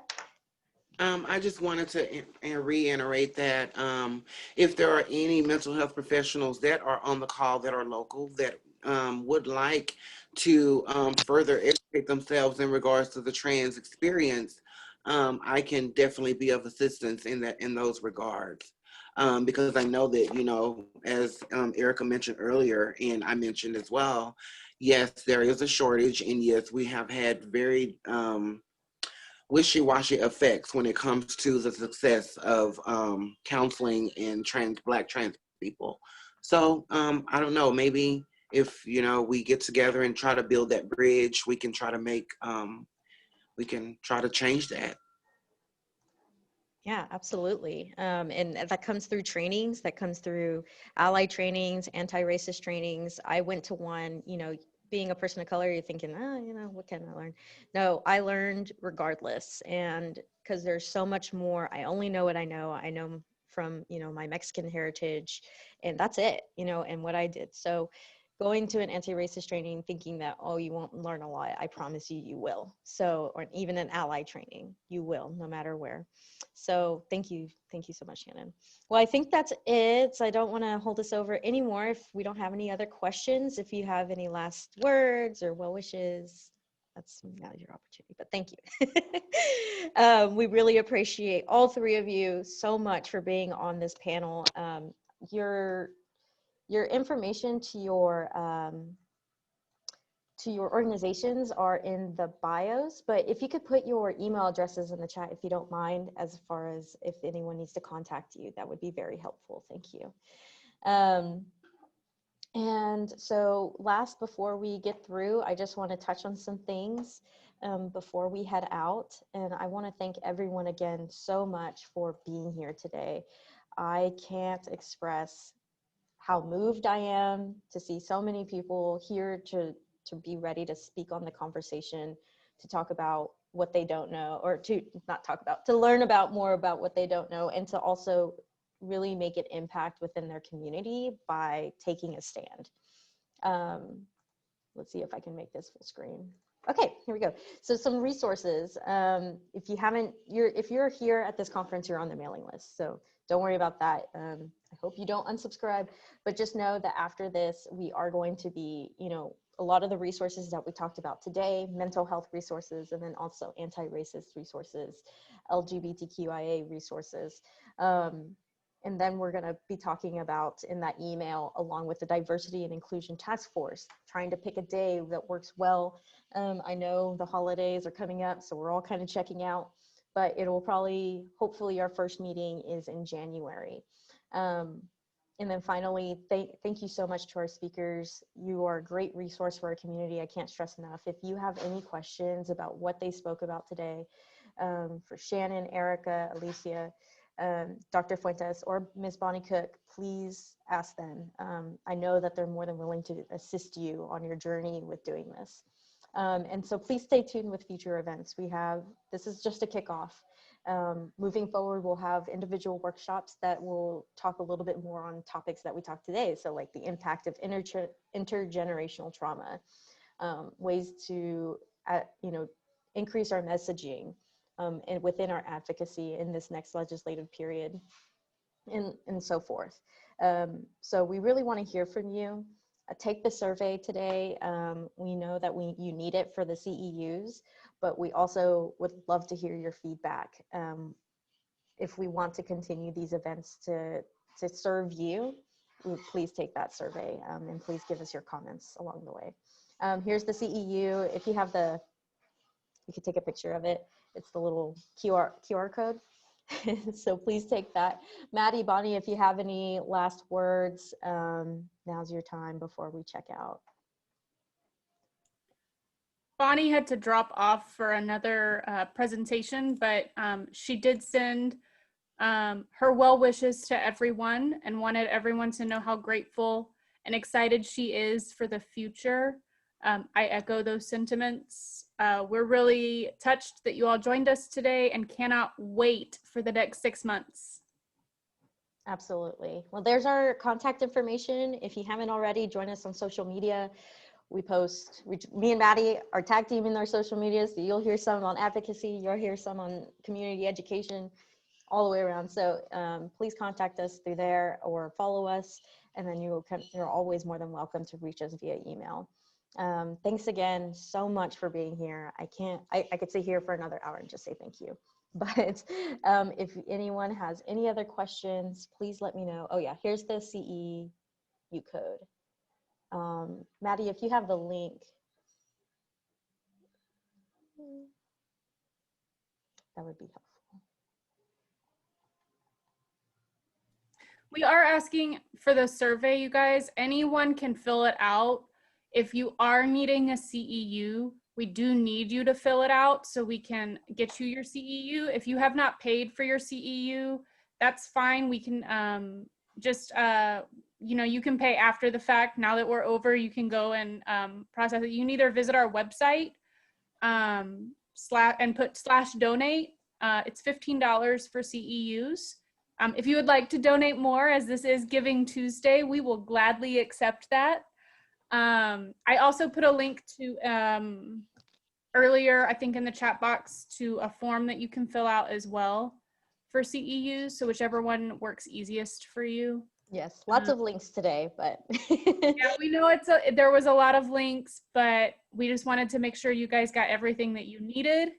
If there is a resource or something that you feel you wanted to ask, feel free to reach out to either one of us, and we'll gladly help connect you with whoever we need to connect you with, or whatever resource we need to connect you with. All right. Well, thank you. All right. Well, we'll see everyone later. Bookmark that link tree if you can, and look out for a thank you email in the next few days. Y'all have a great rest of your Tuesday. Again, Giving Tuesday. Goodbye.